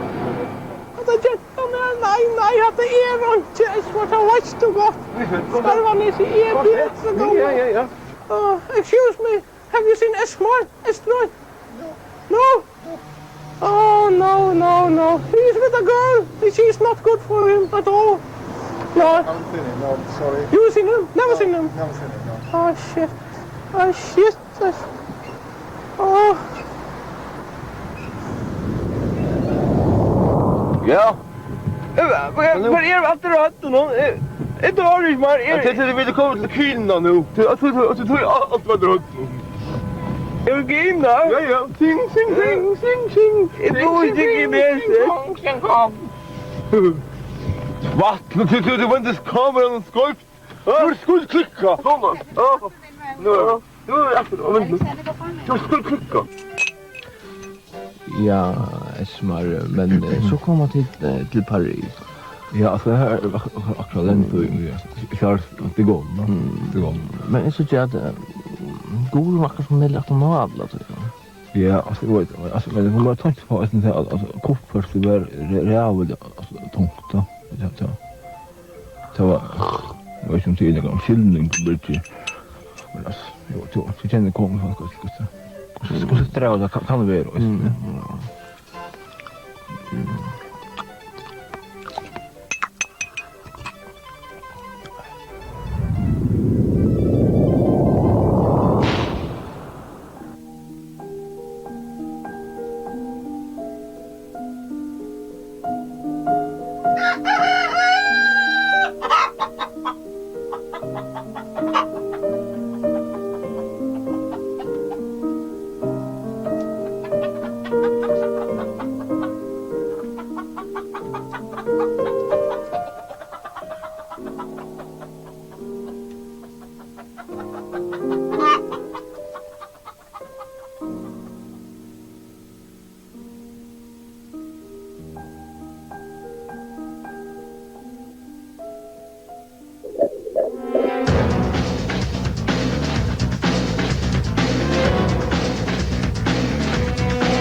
Esmar?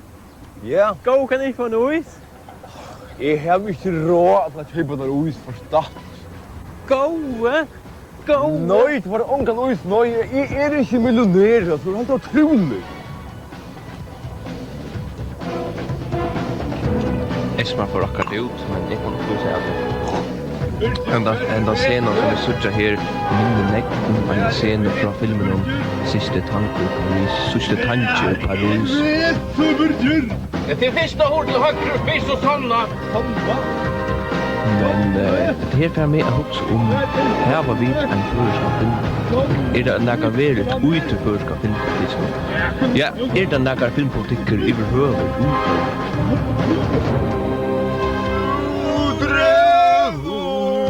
Med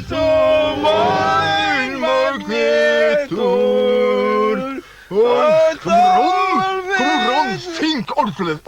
Vad nu? Rest upp, kom, rest upp. Jag tror se bara hem. Vi kom taxabil hem. Taxabil i tävlingsrum. Kom och se. Kom så här. Kom så stäv så 70 sekunder.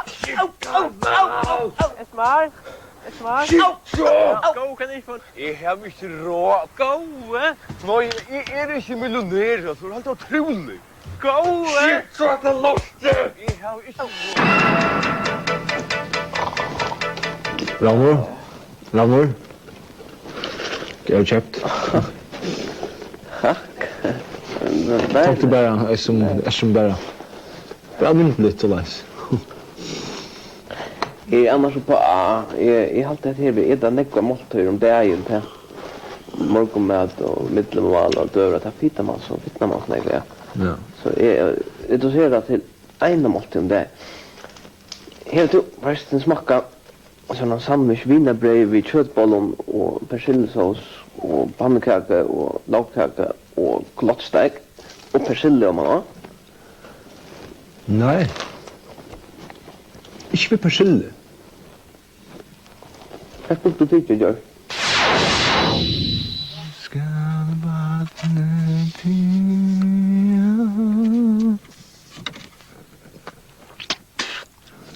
Så pojkar rillorna det här. Rötterna atter vi i mjöllen och tjammar. Det är så jag torkrymmer och äta så kötten att det är alltid utav bättre rötter tjock. Torkrymmer stackall. Torkrymmer. Torkrymmer stackall värsta stackall. Torkrymmer. Torkrymmer gå, Gå, jag älskar det torkrymmer. Ikke äta för det. Torkrymmer inte fast för till bjudsen. Så man sikna. Jag älskar vattnet. Kom. Ikke äta för gå,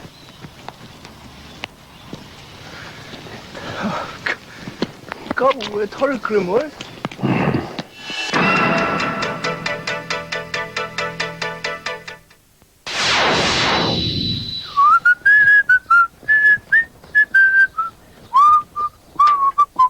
Så är det som är.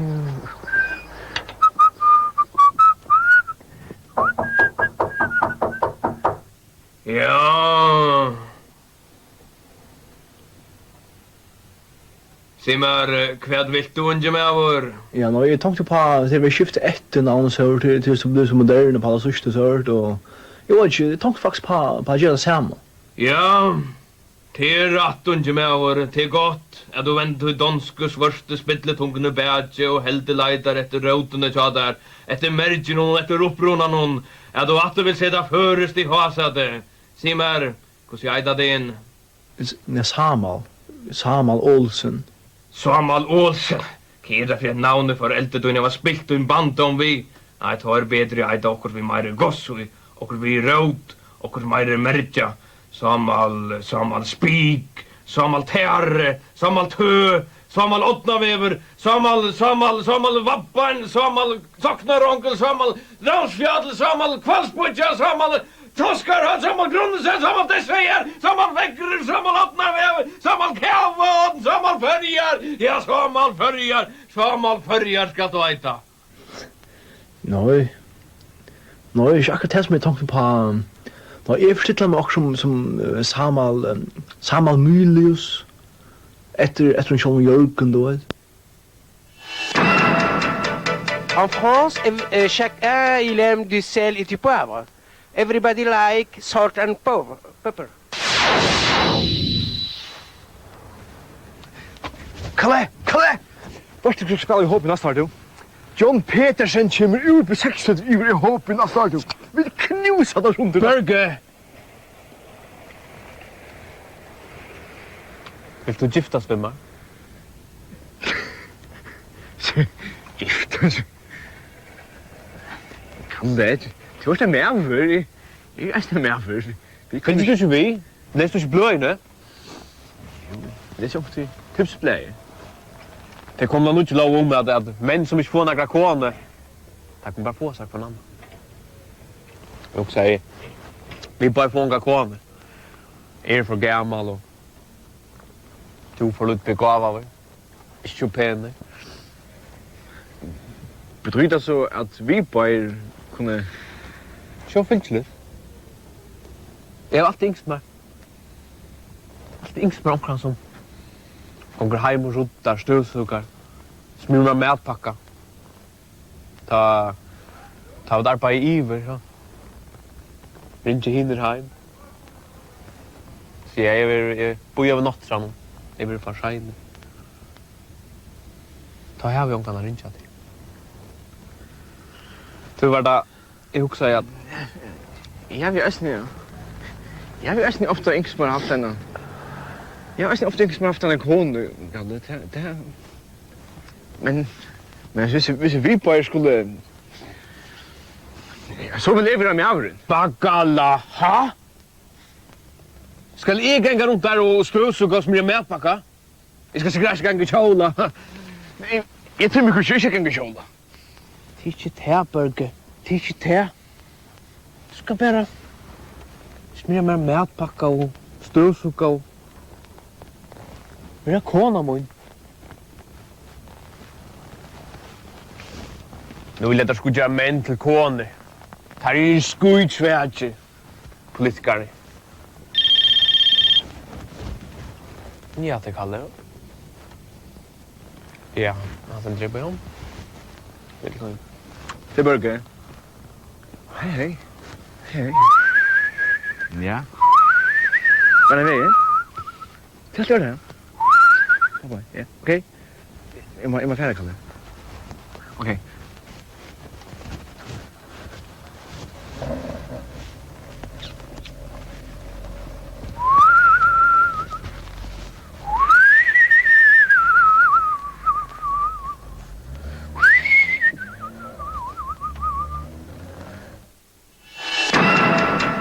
Pepper and salt? Garbage. Och vi tar hit en Mikladalsman Virkar Olsen. Virkar, vad helt det om utlänningar? Motor. So, pepper and salt is not good? Don't wear cheat. Det er et som får meg frika totalt, og det er gammel folk i førjen. Ungdommen langer respekt for det gamle, ungdommen langer respekt for førskare mentan og respekt for det førjen. Franton. Fisker bor i sjøen så lenge som eia ber fær heim til mammeduna og lippa. Nei, to. Jeg sier mot Louis kvørtje kjeilet, grått eller trupelt, ta i lustig etter hate speech, og Lisa ser fucking dupelt. Før sunk ødla orkestren jeg førskolen, du synes ikke ødla enskun. Ja, de sunk jeg førskolen, og jeg så noen grolvegare. Det er nutja tøyer nå, verden er åpen. Vi snakker Berlin, vi snakker Checkpoint Charlie. Vi snakker Bill Gates, vi snakker Førjar on the information fucking highway. Og ungdommer alltid borster og ferie, stannar aldri heima, men så er han ikke tilan. Jo, varst du kvælt? Mom, hvis du vil sutja med, meet me on my homepage. Fuck. Pepper and salt is not good. Sugar is better, man. Is it okay?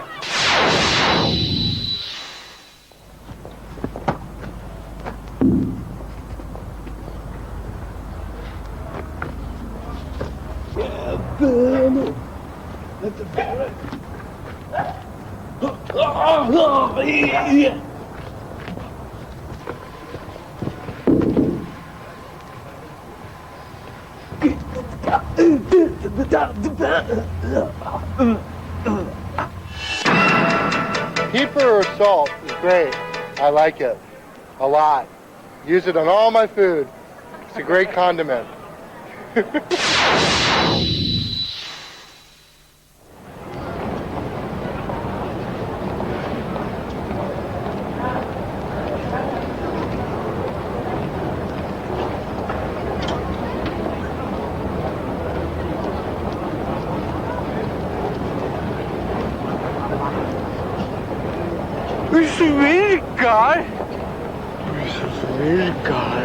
Hej, hej. Nu känns du med, virkar. Känns du med? Siknar, vi ska tillsammans se klassen. Du brastan på allt samman, minst du det? Minst du ska just du här långt då. Ska komma ordentligt fria fast försöka out ordentligt visa det. Ordentligt få på ut. Springa ut. Ja, alltså där sjuka det så. Ha? Ja, kan du så komma till fotbollskamp. Fotbollskamp. Jag älskar fotbollskamp. Virkar. Det är så Passnamo Arsenal kvalitet. Kom, vi får fotbollskamp.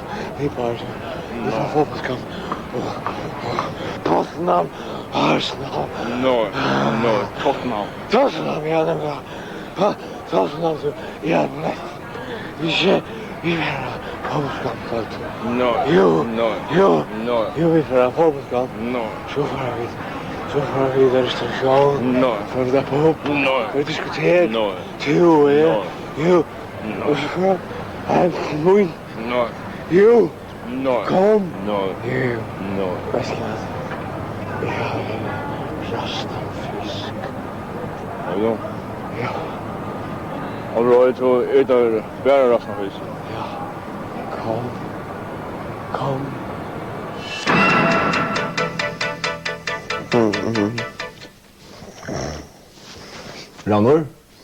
Raunor. Kaffe.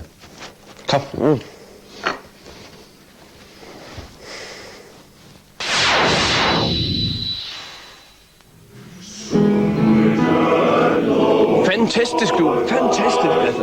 Ja, det er fantastisk. Ja. Ham der Olav har aktion til. Det er Olav? Ja, det er Olav. Ja. Det er derfor, det er øvrigt til Olav Fest. Det er derfor. Det er, det hedder Olav og Søger. Ja. Helt fantastisk. Alle kan synge med ham, du. Alle. Det er ham, der synger der? Ja, det er ham. Okay, very fantastic. Okay, jeg tror det var ham der. Olav, og han var død altså. Olav Kongo. Men det er Olav Kongo. Ja. Det er okay. Det er Olav Søger. Ja.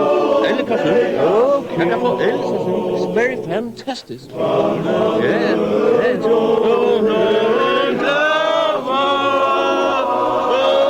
Du sejler op.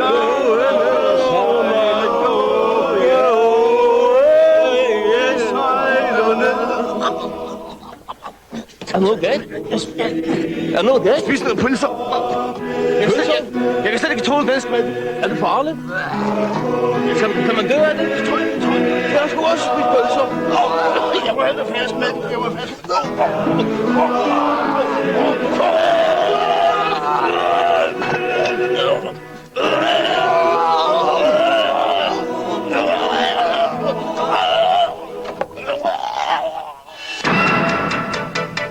Vanligt.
サクレクールに来ています。こんなところに来てこんなことされるなんてとても恥ずかしいです。でもちょっと楽しいですよ。せーの。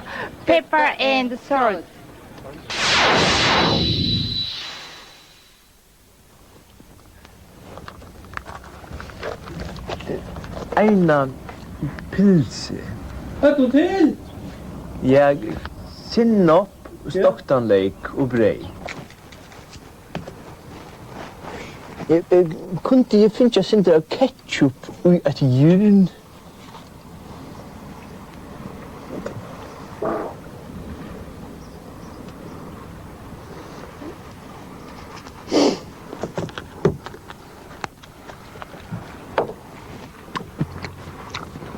Det intressant. Pilser, nu vet du i pilserbranschen.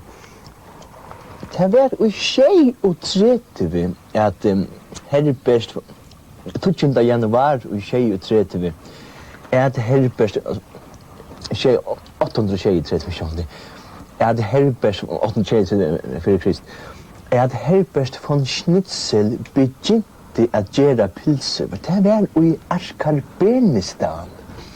Det var det som sedan i 516 för Krist blev till Akabenistan efter att herrföraren Humba Lesti hei dripe kongen Kalabasentisov som arvaje valde ui Arkarbenistan fra. Det jeg ikke utøy, men jeg mener det var den Mannerbeijansere som hei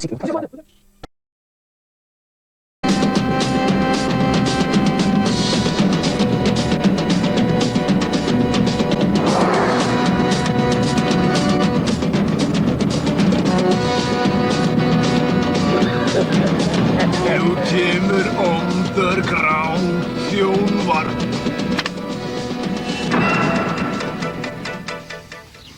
Ketchup! Og jeg Jørn. Så var det ikke du som jeg selv var ved å kjøre Glærfoss?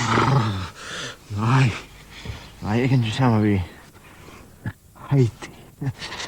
Men det var du som arbeidet som Frost. Nei, jeg arbeider for det allmänna. Uisus.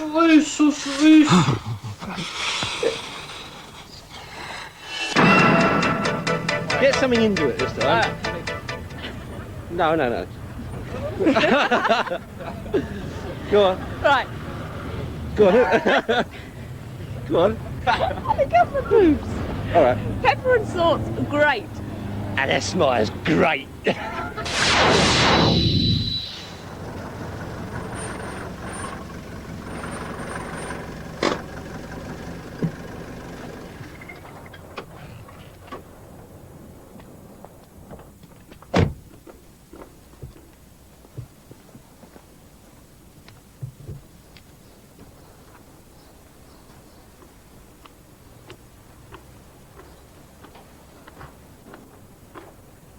Gåan dagen, jeg ætla meg å vitja pappa min, Hans Poulsen. Ja, det er enda veien. Smør.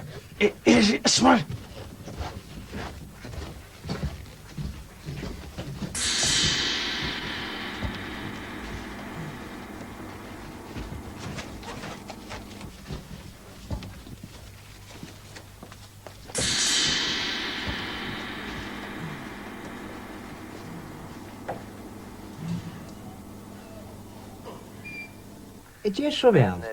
Vil du hava kongaball? Pappa? För stå! Swimmen. Och är det till swimmen? Kan du inte bara skaffa mig en annan flaska? Pappa, du vet pappa att mamma dömde omgång till att du drack. Ja, men hon är inte här. Kvar är mamma? Pappa, hon är hemma till herran. Herran, hur långt är hon varit här? Du får att kötta vara 3 år, pappa. 3 år, kvar i Olo kan inte hon inte. Henne dömde till omgång till att du drack. Ja, men du kan skaffa mig dessa flaskorna. Pappa, jag dricker heller inte. Dricker du stadigvæk inte? Nej, Kvar är hon skip är du vet? Pappa, jag blev omgång till show med mig. Jag har handel. Jag säljer utvarpstål. Jag säljer radio. Radio? Tjur inte är en lorsk för äta frekvensras vid nej man nu finns inte sin. Här skaffa massa flaskorna. Beina med. Bärnaka? Nej, det är inte bäger. Vill du ha konga på?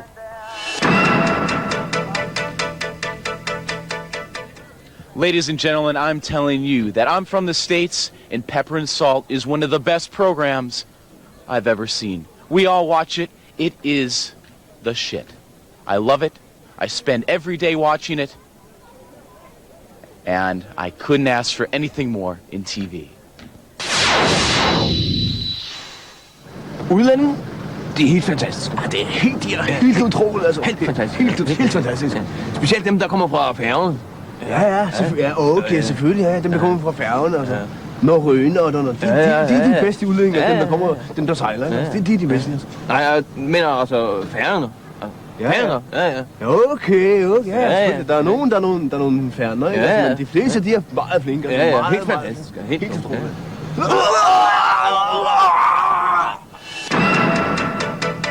Hvor er det?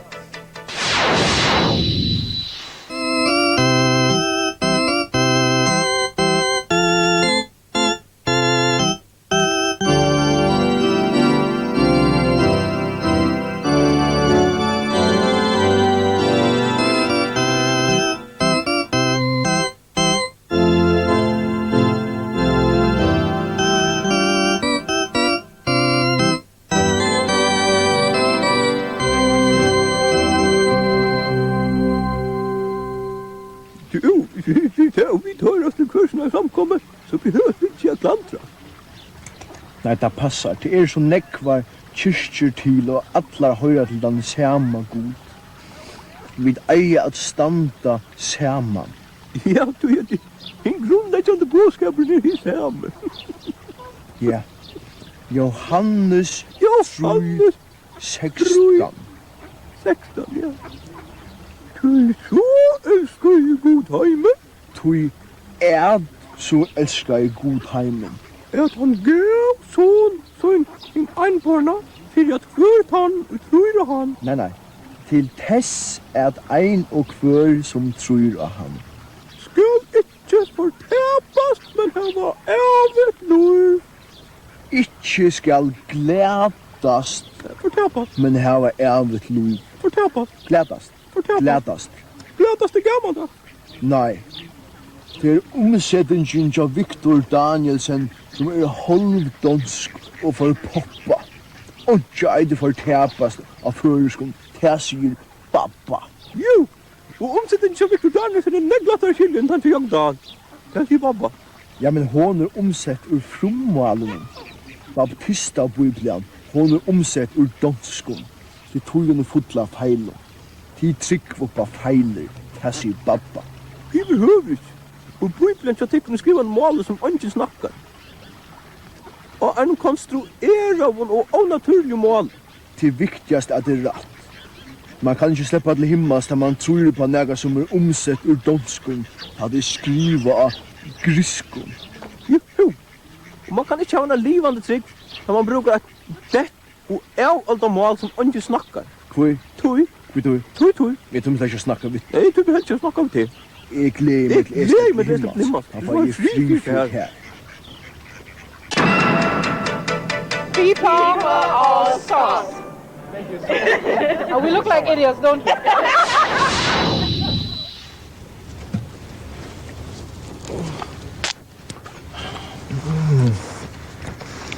Den deilige løta. Ska mamma.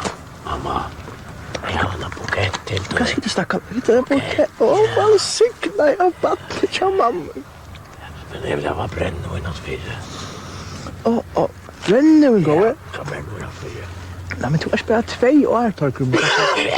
Du er for løy til å drekke. Jeg skal ha brennevin at fire. Det er bare ikke til. Jeg skal ha brennevin Ja, at du fire. er akkurat som pappa. Du er bare svekker i brennevin at gå. Jeg skal ha brennevin at gå. Du skal få en sigar, ikke? Sigar, stakkar. Nei, jeg vil ha brennevin, mamma. Men gjør når mamma den er fri, og det går. Jeg vil ha brennevin, mamma. Så varst du, mamma. Det er deilige baden.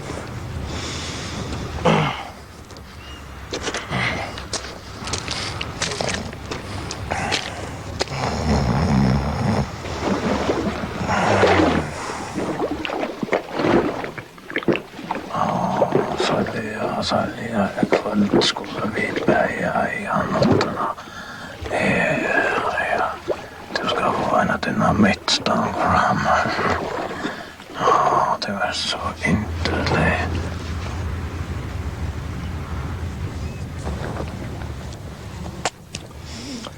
Torgrimor, stakkar.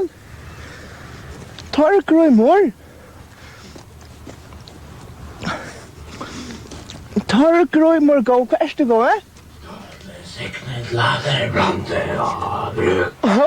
Vin, så faver sender. Torgrimor, gå. Du er så deilig. Torgrimor, gå. Mamma er her, gå. Mamma er her.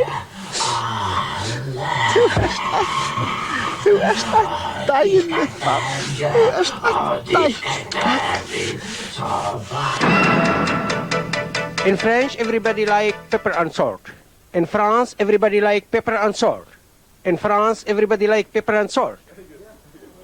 Tack så mycket.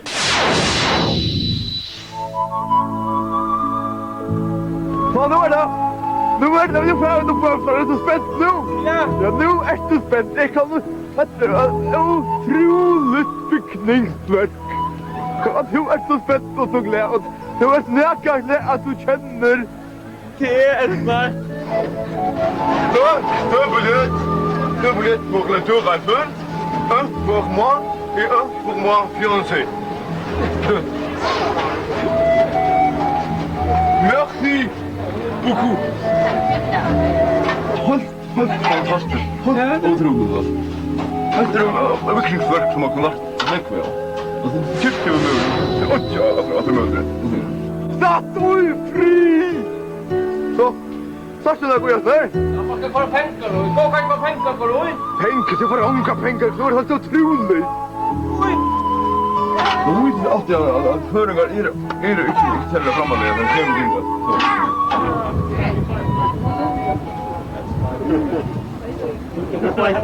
Vive la France! Vive la France! Vive la France! Vive la République! Sitta nu!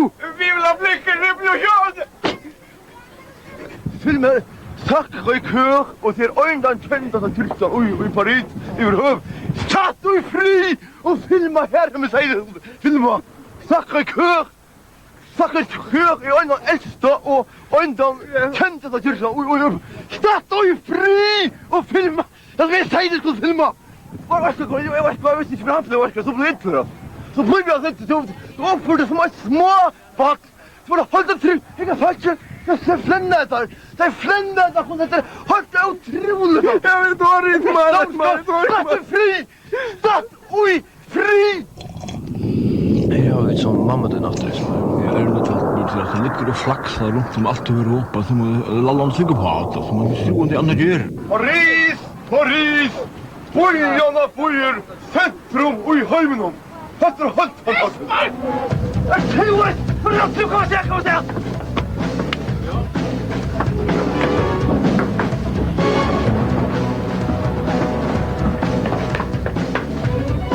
Ja, så renner vi efter det som är. Öll 2208 festrin. Inte för. Vad då? Nej, inte för det. Alltså det är inte sånt andra kurboin man dinner ja men generellt är det inte. Så renner det. Ja, jag tror att det ska alltså Paris har en glömt det så att så är det chiklart. Men Esmar kvärt huxa du här. Alltså jag också rätt klart att det var jag tror det är ju för då så jag kommer hemma och den Ett år är mamma vinner efter och. Ja, skrat. Vi simmer att tvattla bara. Vad skrat? Det ska ju ordna det problemet. Nu får se vad kräck vad jag ska ha på och. Det ska ju ordna det problemet. Och Esmar gå bäste. Pardon, monsieur, jag är helt över Esmar. Have you seen Esmar? Esmar. Ja, nu du säger Esmar. Jag har pratat med Esmar i morgon. Och han sitter här och han får hem till friår. Så hvis du skulle ha färdigt och Esmar, så måste du och snö föra hem till friår. Är han färden undan sin äkna mamma? Han till friår? Ja. Han säger han tror vi kör en undan henne morgon. Och hvis du ska ha färdigt och Esmar, så måste du också föra hem till friår. Han får inte snacka ut. Du måste inte snacka med sina äkna mamma. Nej. En som är med början och inte bäst. En som är med fattan och klattan och strust med upp för honom. Han är med hjärsta stein, mot så allar blå. Ja, men alltså hvis du är så gå igen som dörst, alltså kan så inte när han får fri, det ska inte alltid få styra dem. Sendte du det? Jeg ville ikke forstyrre det unga pæret. Jeg ville bare gjøre dem et armavstick. Men det er en omta mer. Anken går vi med.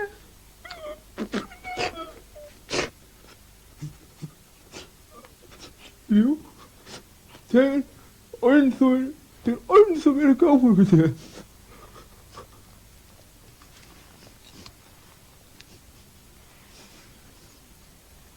Jeg svømmer. Altså, det er alltid fortalt svømmer. Så er det så trolig. Ja, men han gav vi Esma. Jeg ville bare vi skulle være gav. Alle tror jeg. Og Theo og Goro. 4. Hæ? Alle 4. 4? Du skal være omma. Esma, jeg svømmer. Altså, det er for et svart. Det er så trolig. Så er det vi en stor familie. Jeg visste at det skulle enda godt.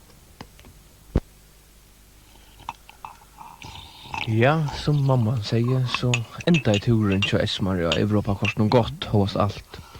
Esmar, si meg alt. Mamma sier at det er riktig. Nå var så borster heimann fra så langt, lukka som I en øren omkvarvet, det var rekkelig dramatisk, og jeg kunne huksa meg at du, jeg hadde egentlig, at du huksa ofta når heim etter. Esmar, si meg, var det neka som du spesielt sakna I øyla nek?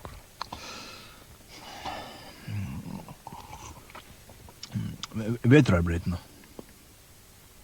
Takk. God, satt du fri! Satt du fri fra henne, Goron, Trocadero og Goron. Satt du fri!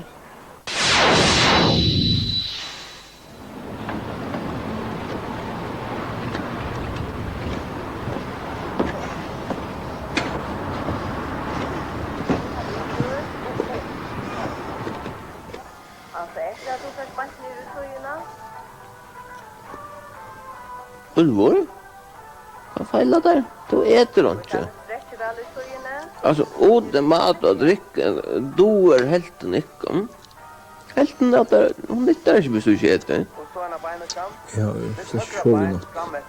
Ja, men det ikke det løsfarlig. Det var å hukse okkara posisjon I samfunnet ravnet.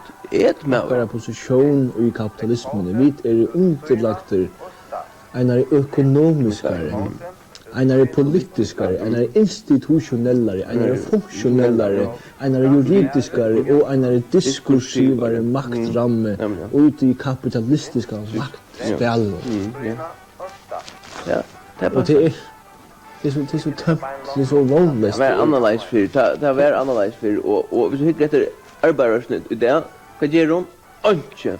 Det ingen vilje til å offra seg for klassakampen. Her ikke blå, her ikke vilje, og her ikke samfunnssinne. Fyrtun var det var det offervilje. Det var en vilje til å gjøre blå, svette og tar for arbeiderklassen. Ja, det var sikkert.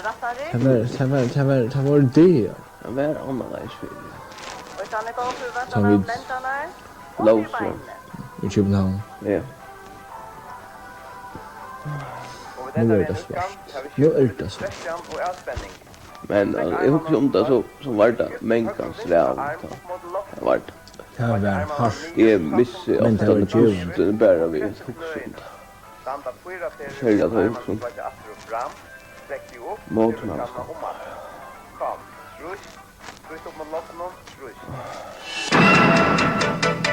Pepper or salt. Pepper and salt. Or salt and pepper.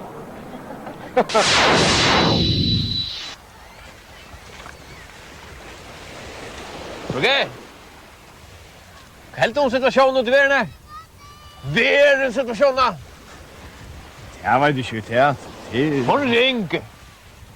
Nei, lent jeg et harskaper krutsk. Det er krutsk jo.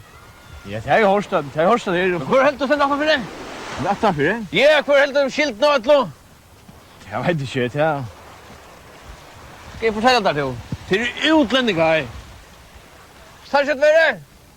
Så är det näck som ser annorlunda ut. Jag kan se där. Ja.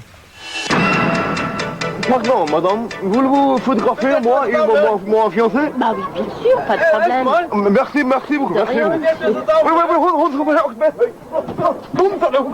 Oui, hon kan inte egen på det här. Så. Vive la France! Vive la République! Ikke tvatt, da! Så, kom. Merci beaucoup. Okej, är en rock'n'roll hardliner och är free ut till gamla kamrater till Sera min stil. Särskilt ett totalt juppig flott som är min. Nu Kara, vad är det blivit till? Inte arbete, onka pengar, onka dame, onka bil. För blev det inte lockat för lufte. Fuck du, vi har livet ut liv, vi har prövat historien för ju eisning och studenter var så dejliga. Bättre sitter fri, li och lär om pi och gammal sig. Bara annan kventim och värre nökelunta världen till livet värre för att släkt inte särskilt. Och jag fortsatt kvöld fiskar i ena lapra steg och en kärk. Jag fick en klubb 20 fruits, det var mega fräckt och var så rent och saftigt sexobjekt. Jag blev ett okej spring men så bekymte the bad thing. Hon ville bara sova som här hvis vi bliver förlov. Vi måste lejas och kelas och kelas och i bojnom. Det blev sväker av ströjnom. Jag fick nok folk.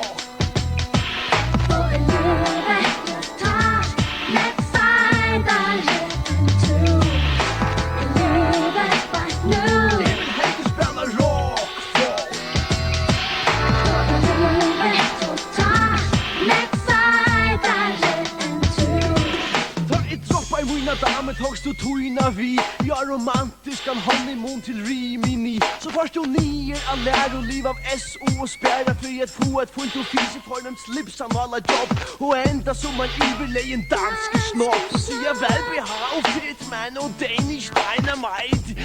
Fan tillveran är ju totalt ofajn.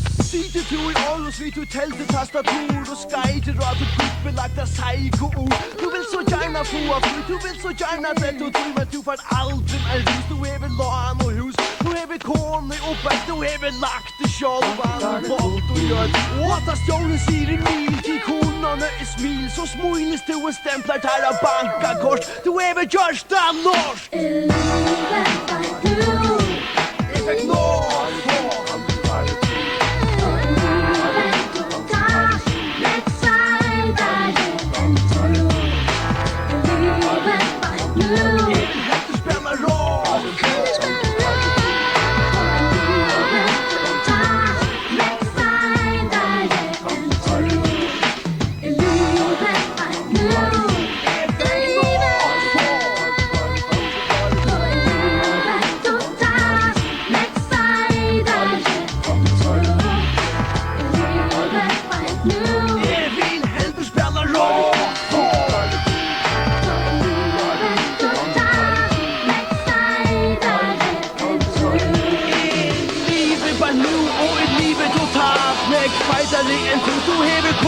Så vill men det är inte det som du vill.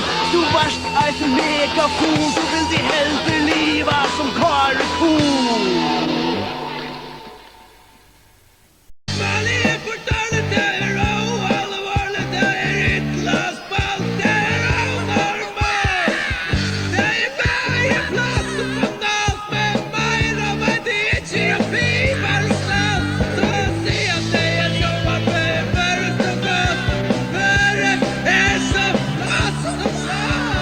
Vänta, jag vet att kända bara så rätt.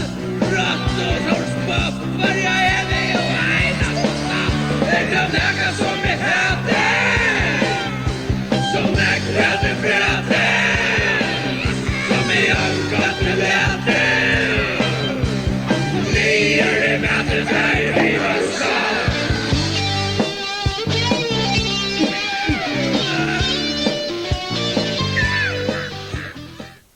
Kalle vil hava okkursta svæla seg vi ta han i mauer. Kanskje du lærner meg for en förra bjør? Jeg vil Esmar eisne. Vann förra björ. Og Kare heldur Jolly vera Cool Cola. Tar av eitt til felags, Førja bjór.